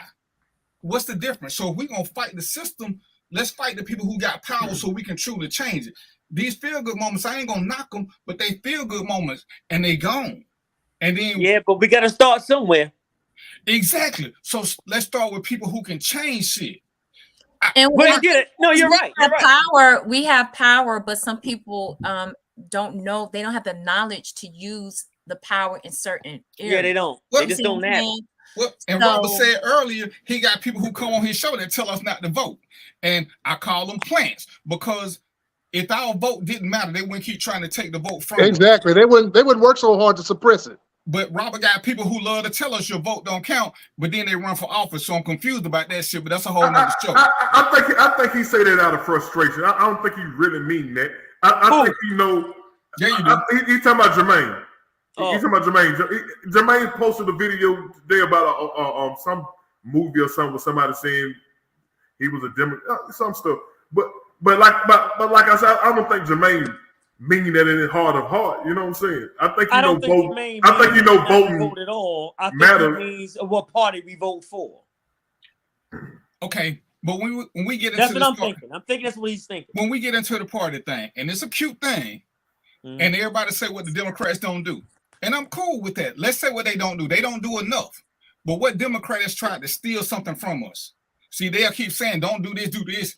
And they supporters of people who constantly taking stuff. Because we can say the Democrats ain't doing enough. And we can sit there and point to point to point. But when can we point to Democrats and say they took something from us? When can we say that they came and tried to hurt us? But we can do that with GOP consistently. Don't nobody like Biden. We can do it with Democrats too. Tell me something they took from us. Well, I don't think. I'll tell you right now. Hold on. I don't think Jermaine support either party. You know what I'm saying? He don't support either party. What period we talking about? Because the KKK were Democrats. Okay, we talking about right now. Oh, we talking about right now? Yeah. All right then. Yeah, that was before they switched. They switched out of the. I'm gonna tell you what they took from us. You ready to hear it? Yeah. They took from us the ability to be able to do for ourselves.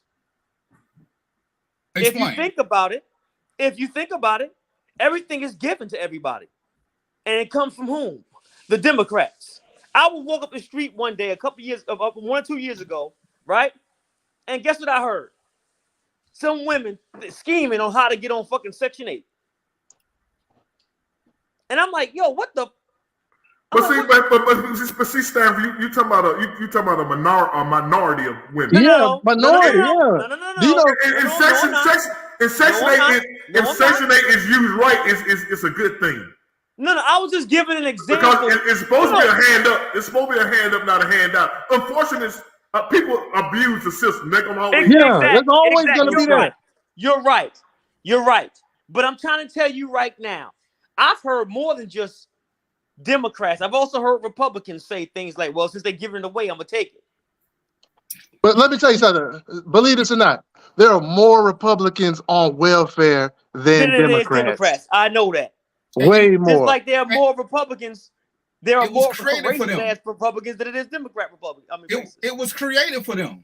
Exactly. That was never our system. So give me something that Democrats took from us. That was never created for us. No. I just told you. If you look up the history of welfare and all that, that was created for white women. That white was created women for them. It don't matter if it was created for white women, single white mothers from during the baby boom. After all the soldiers came home and made babies. That was never a you talking about like that's you talking about affirmative action and all that stuff too. No. Affirmative action. Yeah, that's part. That wasn't a black thing. That was for a lot of the most benefits. Affirmative action is not a handout at all. First and foremost. Well, it depends on how you look at it. It's not, because like you look at people like let's take it from schools. You still have to make the grades and have the grade point average and do the community service and all the other stuff to still get in there, to get into Harvard and Yale and all that. No, affirmative action just gives them the opportunity to find you. You're confusing things that I'm saying that black people that use affirmative action got a handout. That's not what I'm saying. What I'm saying is that they made it seem like that it was a handout by saying things like the reason why I got to get hired him is simply because he is black. Right. And that is a known thing. You know what I'm saying? That's a known thing that people tend to think that that's what's happening. That's what I'm saying. I'm not saying that. Sam, you see the picture right here? Now, if I guess what these white people sitting there? You said guess what they sitting at? Yeah, guess what they sitting at? A living room. Shit, I don't know. They sitting in Techwood home. And what home? That's Techwood in Atlanta. That was that's Techwood in Atlanta? That's Techwood. That was the vision for Techwood right there. What is Techwood? Techwood is a project. The projects in Atlanta. There's a projects out there. It used to be one of the worst projects in Atlanta, but this is why it was built. Them and Capitol Homes. You know, they wasn't considered the project until after the Jewish people did that World War II things in the German Nazi camps. That's when they started changing them back then. They started changing the name of it then. But I'm in Stanford, but like when it comes to handouts and welfare and all that, let me tell you something, man. The 1% get way more government handouts than the bottom 50. I mean, I believe you. In corporate subsidies, tax breaks, I'm telling you, that stuff dwarfs what they give out in welfare and stuff like that. I 100% believe you. So what did they take from us then? I just told you. You didn't listen again, DVD. He's circling the wagon on you. I already told you. Everything you said, they just told you wasn't even for Let me say something. Something that just because it's not tangible, where you can grab it, doesn't mean that it didn't take it from you. I think what Stanford trying to say, they made us complacent. Okay. Right? If you're talking about like that, Stanford, we got complacent with the things that they voted. That's part of it. That's right. I don't disagree with that. But it's that them or it's that us. That's why I just said, just because you can't grab it, don't mean there's not something taken from you. I can't take away your love. I can't take away the way you feel about your wife. I can't do that. You understand what I'm saying? But it can be taken away by some other means. I think. So what I'm trying to tell you, just because you can't physically grab it, doesn't mean something wasn't taken from you. I think, man. I think the Democrats sell the biggest wolf tickets, right? Like when black folks come to them and say, "Hey, we want police reform. We want this. We want this, and we don't want that," and they be like, "I hear you. I hear you. I hear you," and don't deliver. Now the Republicans, we tell them we want police reform. We want reparations. We want this. We want this. They say we're not going to give you shit, and they don't deliver. That's one thing about the Republicans. Or they'll give it to you, but it comes at a cost. Yeah. So I don't think I'm bugging. Jesse the Body Ventura said it the best about the difference between Republicans and Democrats. This is what he said. He said the only difference between Republicans and Democrats is that Republicans charge it and Democrats cash and carry. That's the only difference. They still politicians. You still gonna get the same result. You just got different means of getting there. And that's all it is. It's a game, man. I believe we should go this route. Okay, I think we should go this route. And that's it. The thing is that we as voters, we have to play devil's advocate and pick the lessers of two evils. The lesser of two evils. And that's it. That's what we got to do. I voted for Democrats, Republicans, Independents. I voted for all of them.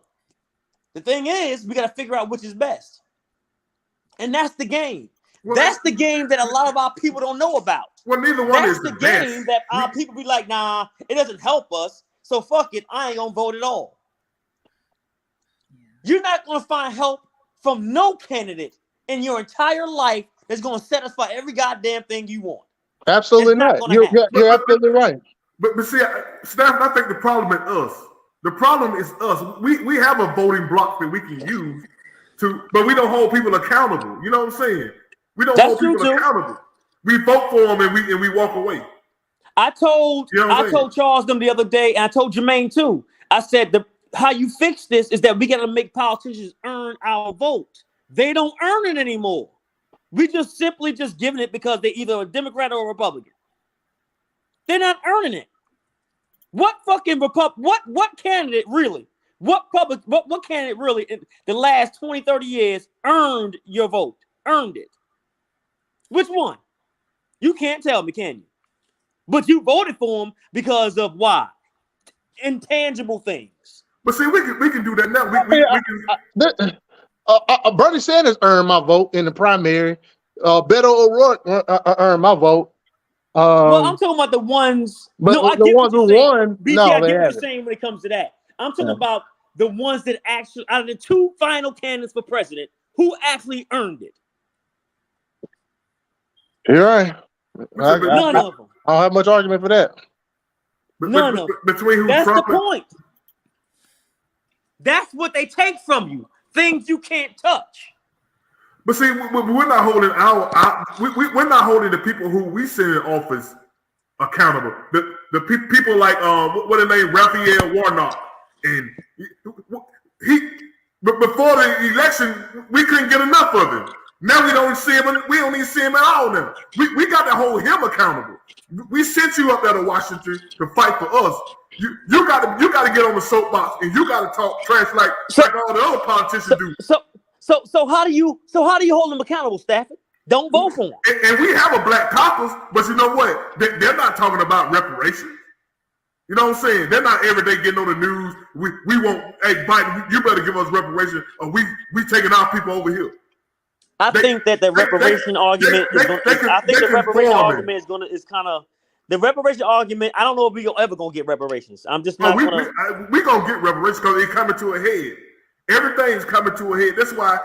We ain't gonna see it. I'm gonna tell you that now. That's why you see Republicans making the word woke bad. They try to flip the word woke because they don't want us to be woke. So now we thinking being woke is a bad thing because they don't took the word woke and made it to something bad. Now, here's my thing on reparations. I think they're gonna have to happen on a state level and then start a wave. You know what I'm saying? And then on a federal level, they'll wake up. You know, I think that's the only way. The blue states, you have to take it, get reparations one blue state at a time, and then maybe Washington will stand up and listen. You know, we don't know though, but I don't know. I'm just. The only way we won't get reparations, and the reason why we're not getting reparations, is because we haven't came together as a people. We haven't came together and said what we want.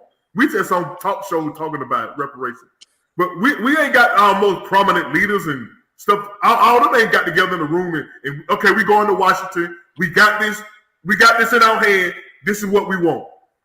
We ain't did that yet. You know what I'm saying? The Black Caucus go to his office, say, this is what we want.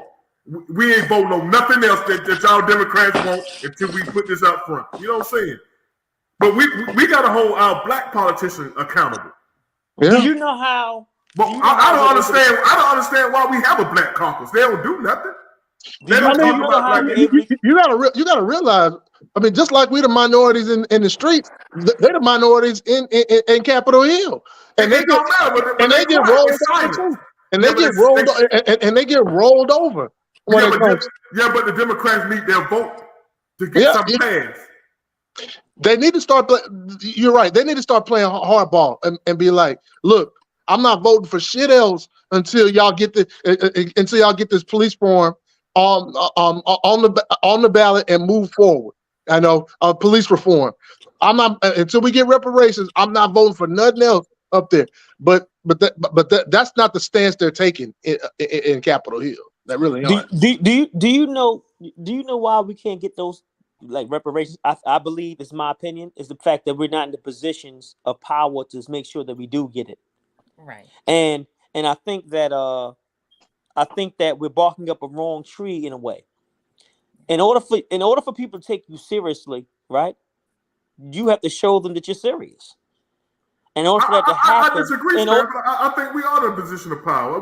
We got a lot of black Democrats who can just withhold their vote. But see, what you're saying, we're not going to pass your budget, Biden, until we start talking about this. But what you're saying, though, Robert, is that we have a lot of Democrats, but we don't have enough of the right black Democrats. Let me ask you a trick question. What's the number one reason why we say we can't be racist? Who you talking to, me or Robert? Anybody. What's the number one reason why we say we can't be racist? Well, the number one reason we're not in a position of power. I've heard is because we black, we can't be racist. That's what I heard. No. What did you say, BT? We always claim we ain't got no power. Because we're not in a position of power. We can't say we ain't got no power, then keep saying we got power. See, that's why we can't get nowhere. We're fighting against ourselves.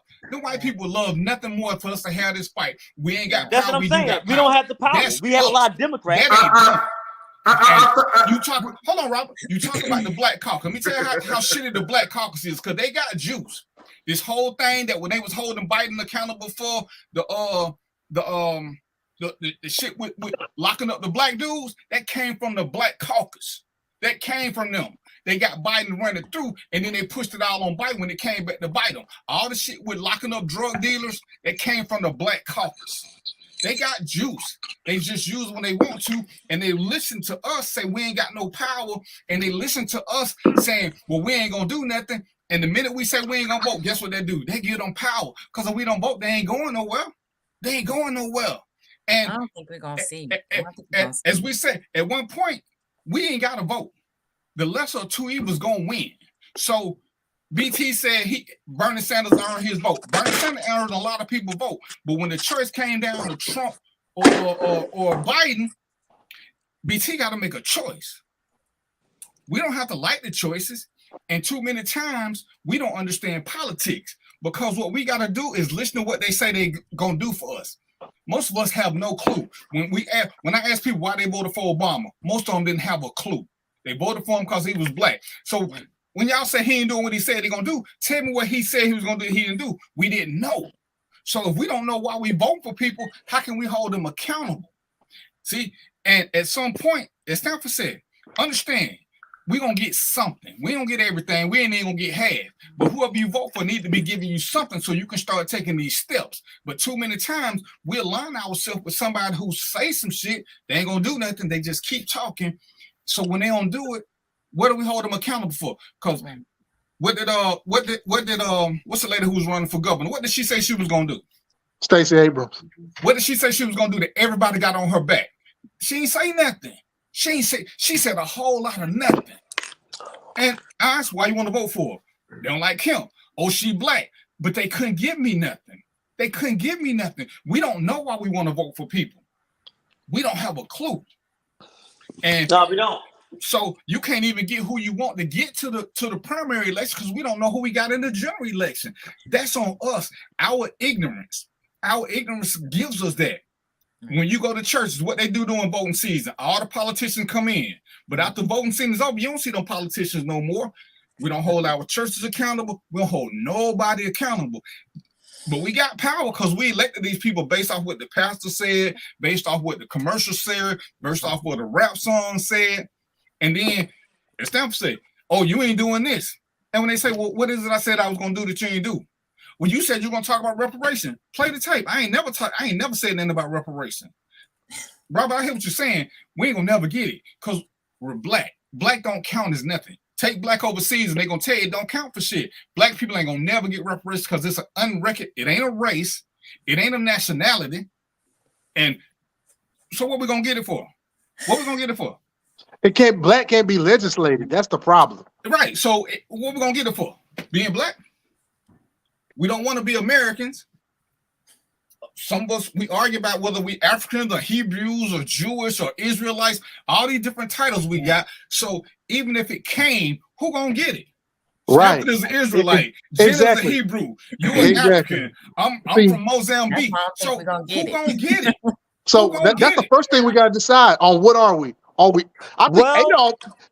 ADOS is a good term for us. were African descendants, American descendants of slavery, and then that can be grouped, that could be targeted, and that could be legislated to.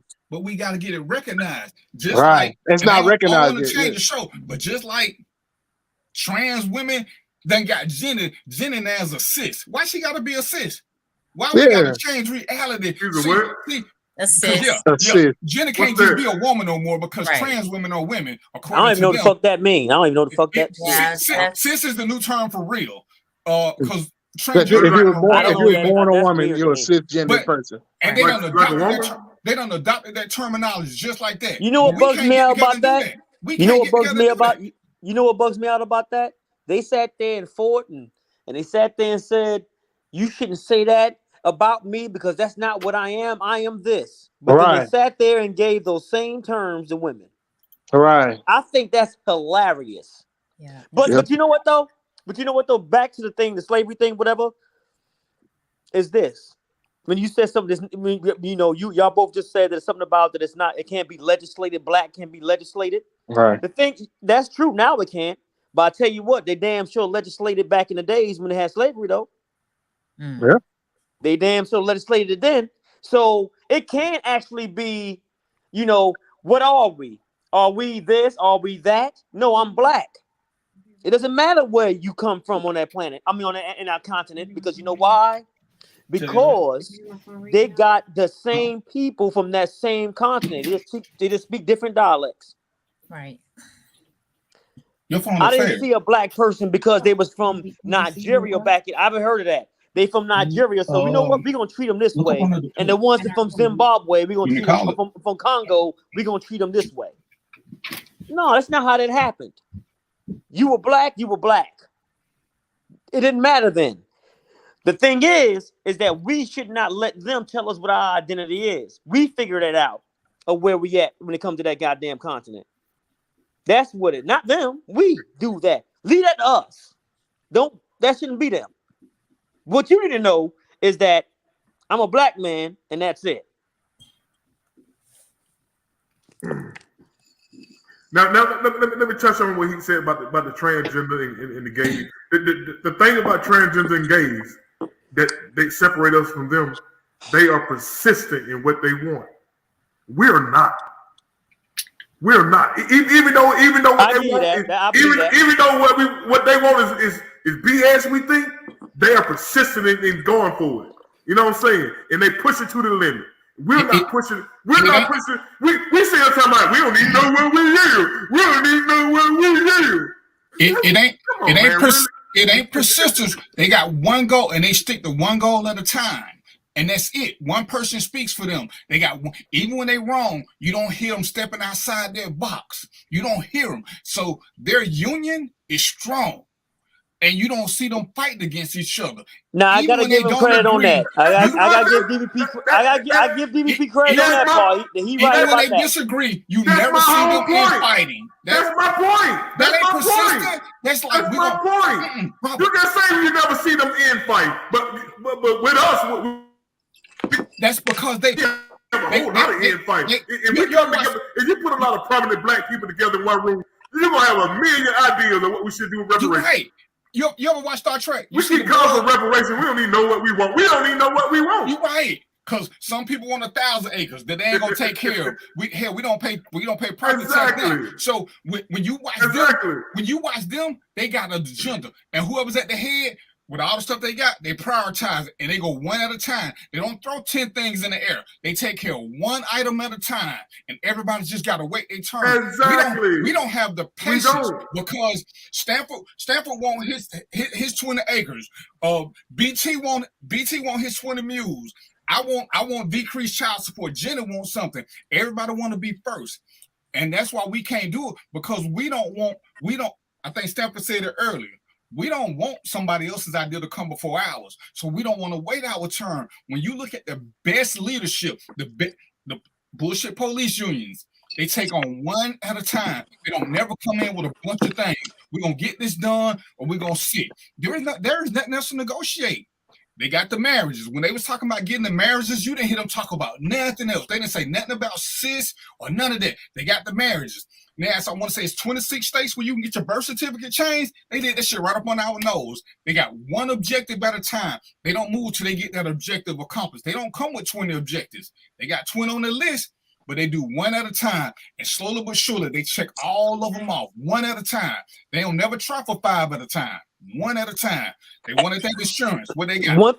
Insurance. One thing I want that I noticed that y'all both said, actually, everybody, I think we all in agreement with this though, is that we got to stay on code just as much as everyone else, the others too. In other words, what I'm trying to say is that I learned a lesson one time years ago, and I knew these two white dudes. It was co-workers of mine, right? And another white dude came in. He was new, blah, blah, blah, blah. Me and him got into a disagreement. And guess what them white dudes did? It has nothing to do with the fact that he was right or wrong. I was right.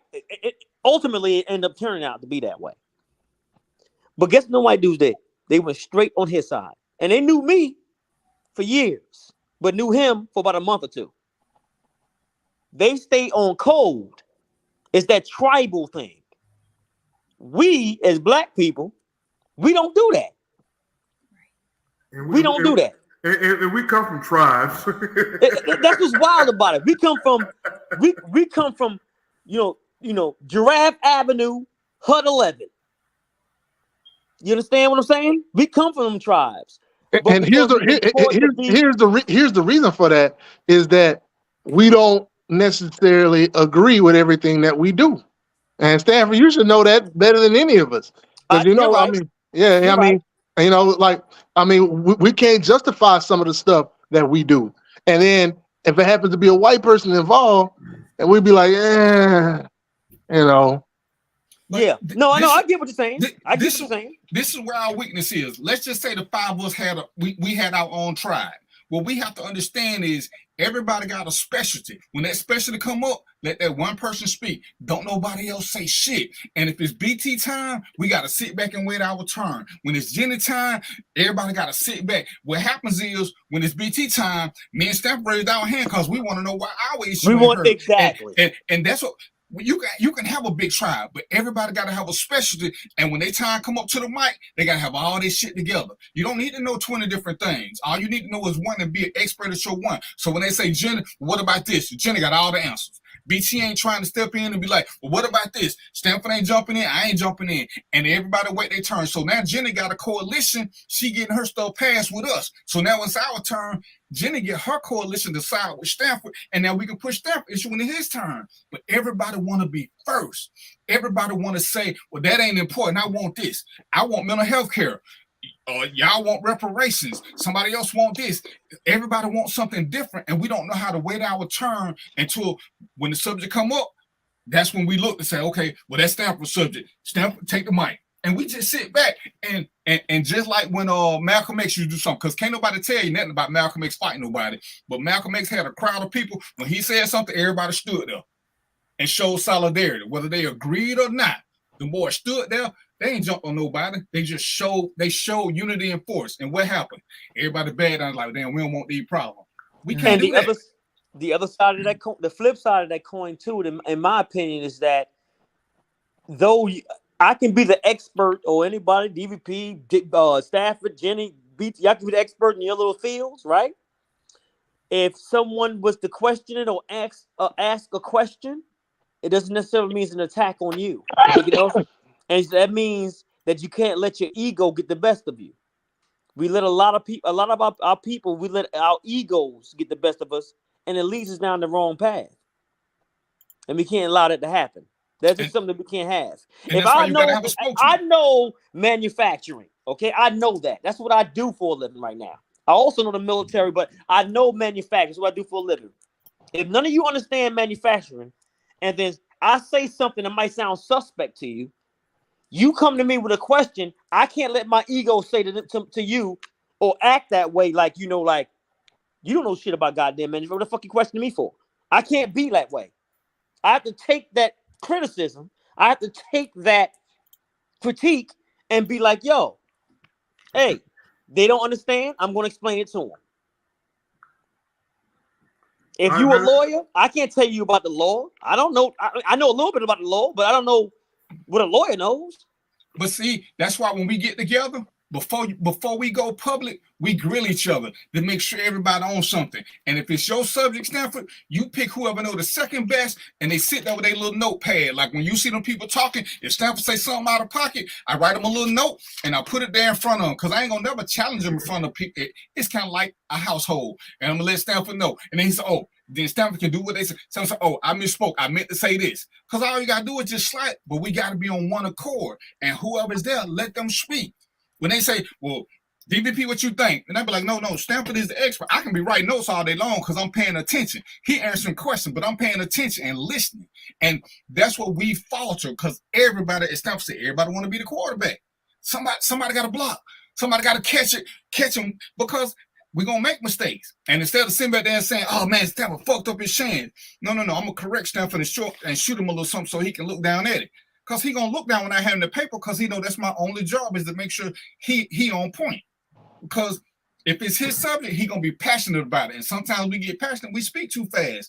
And that's how you look at everybody who is getting shit that they want that they don't deserve. That's how they getting it.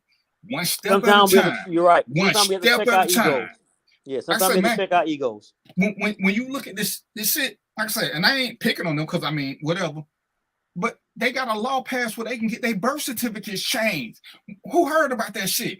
I want to say it's 26, 27 states where you can get your birth certificate changed. What the hell? That's the first time I heard about it. We'll get into that another show, though, man. I haven't heard nothing about that until now. It's a little after 9. Stanford ready to get to it and get, you know what I'm saying, his birthday. He calling out tomorrow. I see you turning a little cup up. What you got in the cup, bro? That's a frozen drink. Are you drinking a daiquiri? I am. I'm drinking some Crown Peach. Y'all never said like a piece of daiquiri. Yeah, peach Crown. The only reason why I'm drinking is because my ex-wife she bought it for me. I don't know if she's trying to kill me. I don't know if she's trying to kill me or trying to make me feel good. She trying to get some memory going back. She trying to get that old flame back. Hey, but anyway, man, we figured up out here, man. I appreciate y'all cats, man, for coming on here, man, chopping it up, man.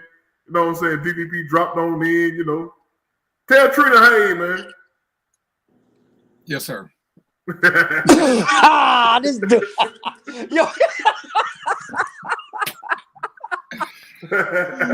yo, stab it.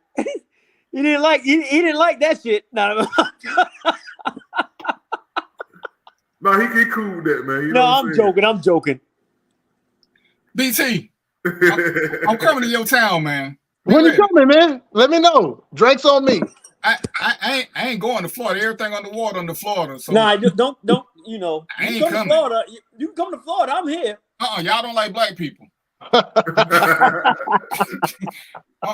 Hey, see, if you'd have came up here like you was supposed to, I can't argue. I can't say nothing. We could have got some high quality H2 and seen some naked women that played pool, but you down there in Florida, y'all do it different. I don't go to strip clubs. So what? I don't go to strip clubs. I would have went for you. I would have got 2 dancing. There you go. I'm that kind of friend. Hey, BT, I'm gonna be down there in Houston in about a month. Let me know. My daughter lives out there. She go to Texas A&M. Oh, she does? Okay. Yeah.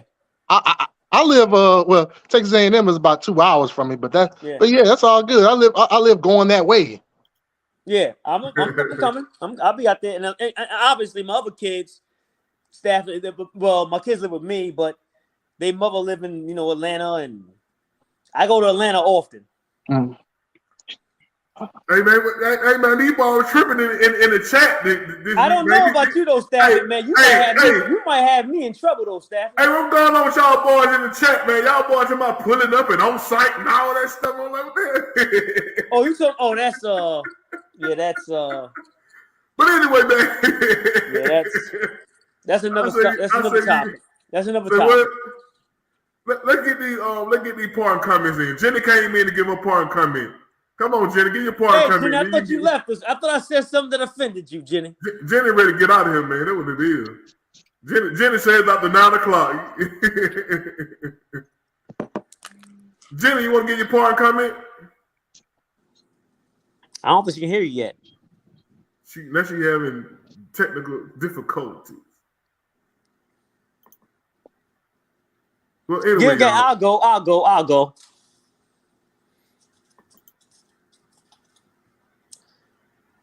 Unity. Queen Latifah said that. UNITY. She made a whole damn song about that. And that's what we need. If we get that, we'll be just as good as anybody else. You know, it's not that we never had it. It's we got to find it again. We lost a little bit of it. And like any other treasure, we can find it. And once you find that treasure, you happy as hell. We good. I'm done. All right, my brother. Appreciate you coming on, man. I know you about lit by now over there. I ain't lit.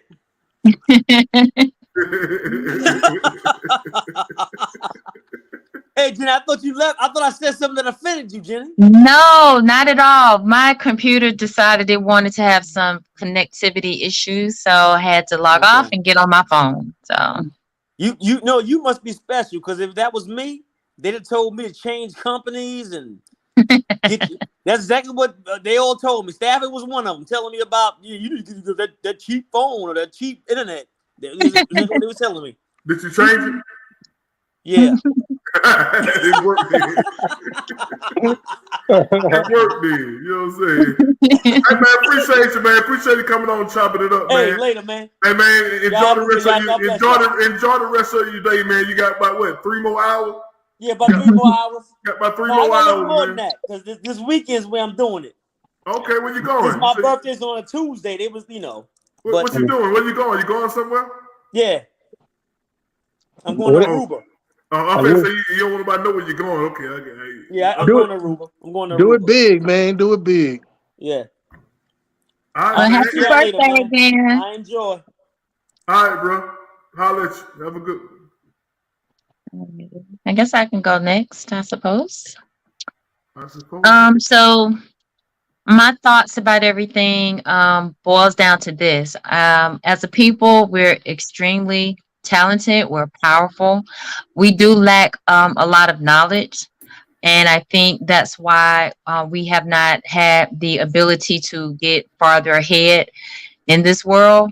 But what I can say is that if we come together and unify, that will bring about more changes. And we have to be humble. I can't say that enough. We have to be humble because we all have something to contribute to, as a whole, make us powerful. And we have to be able to allow each other to be that person so that we can exercise our power. And we need to be educated. A lot of times we are ignorant. There are things we don't know.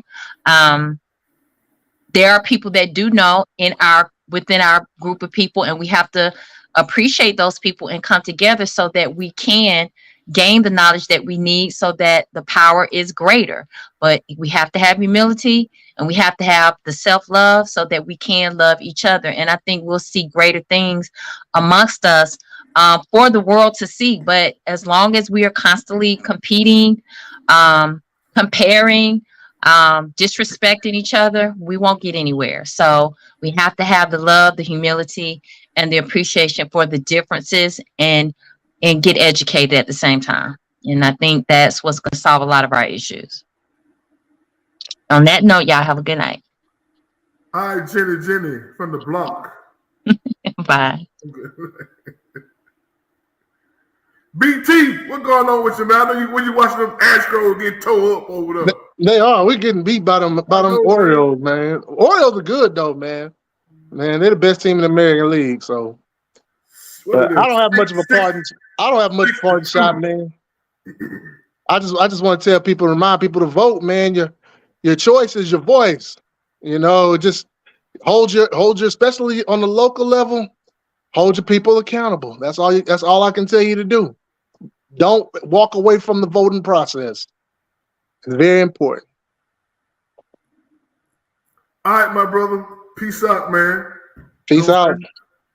Go and stress on them Astros. All right, y'all. This is where we got to say goodbye. You know what I'm saying? I love y'all. You know what I'm saying? I appreciate y'all. Tell somebody about the show. If y'all want to come on the show and chop it up, you can do that. Y'all got a topic y'all want to talk about. Let's do it. You know what I'm saying? But anyway, appreciate y'all for checking in, commenting, texting, you know what I'm saying? Watching, sharing. Until next Tuesday, man. Until next Tuesday, I love y'all, and you can't do nothing about it. Peace out.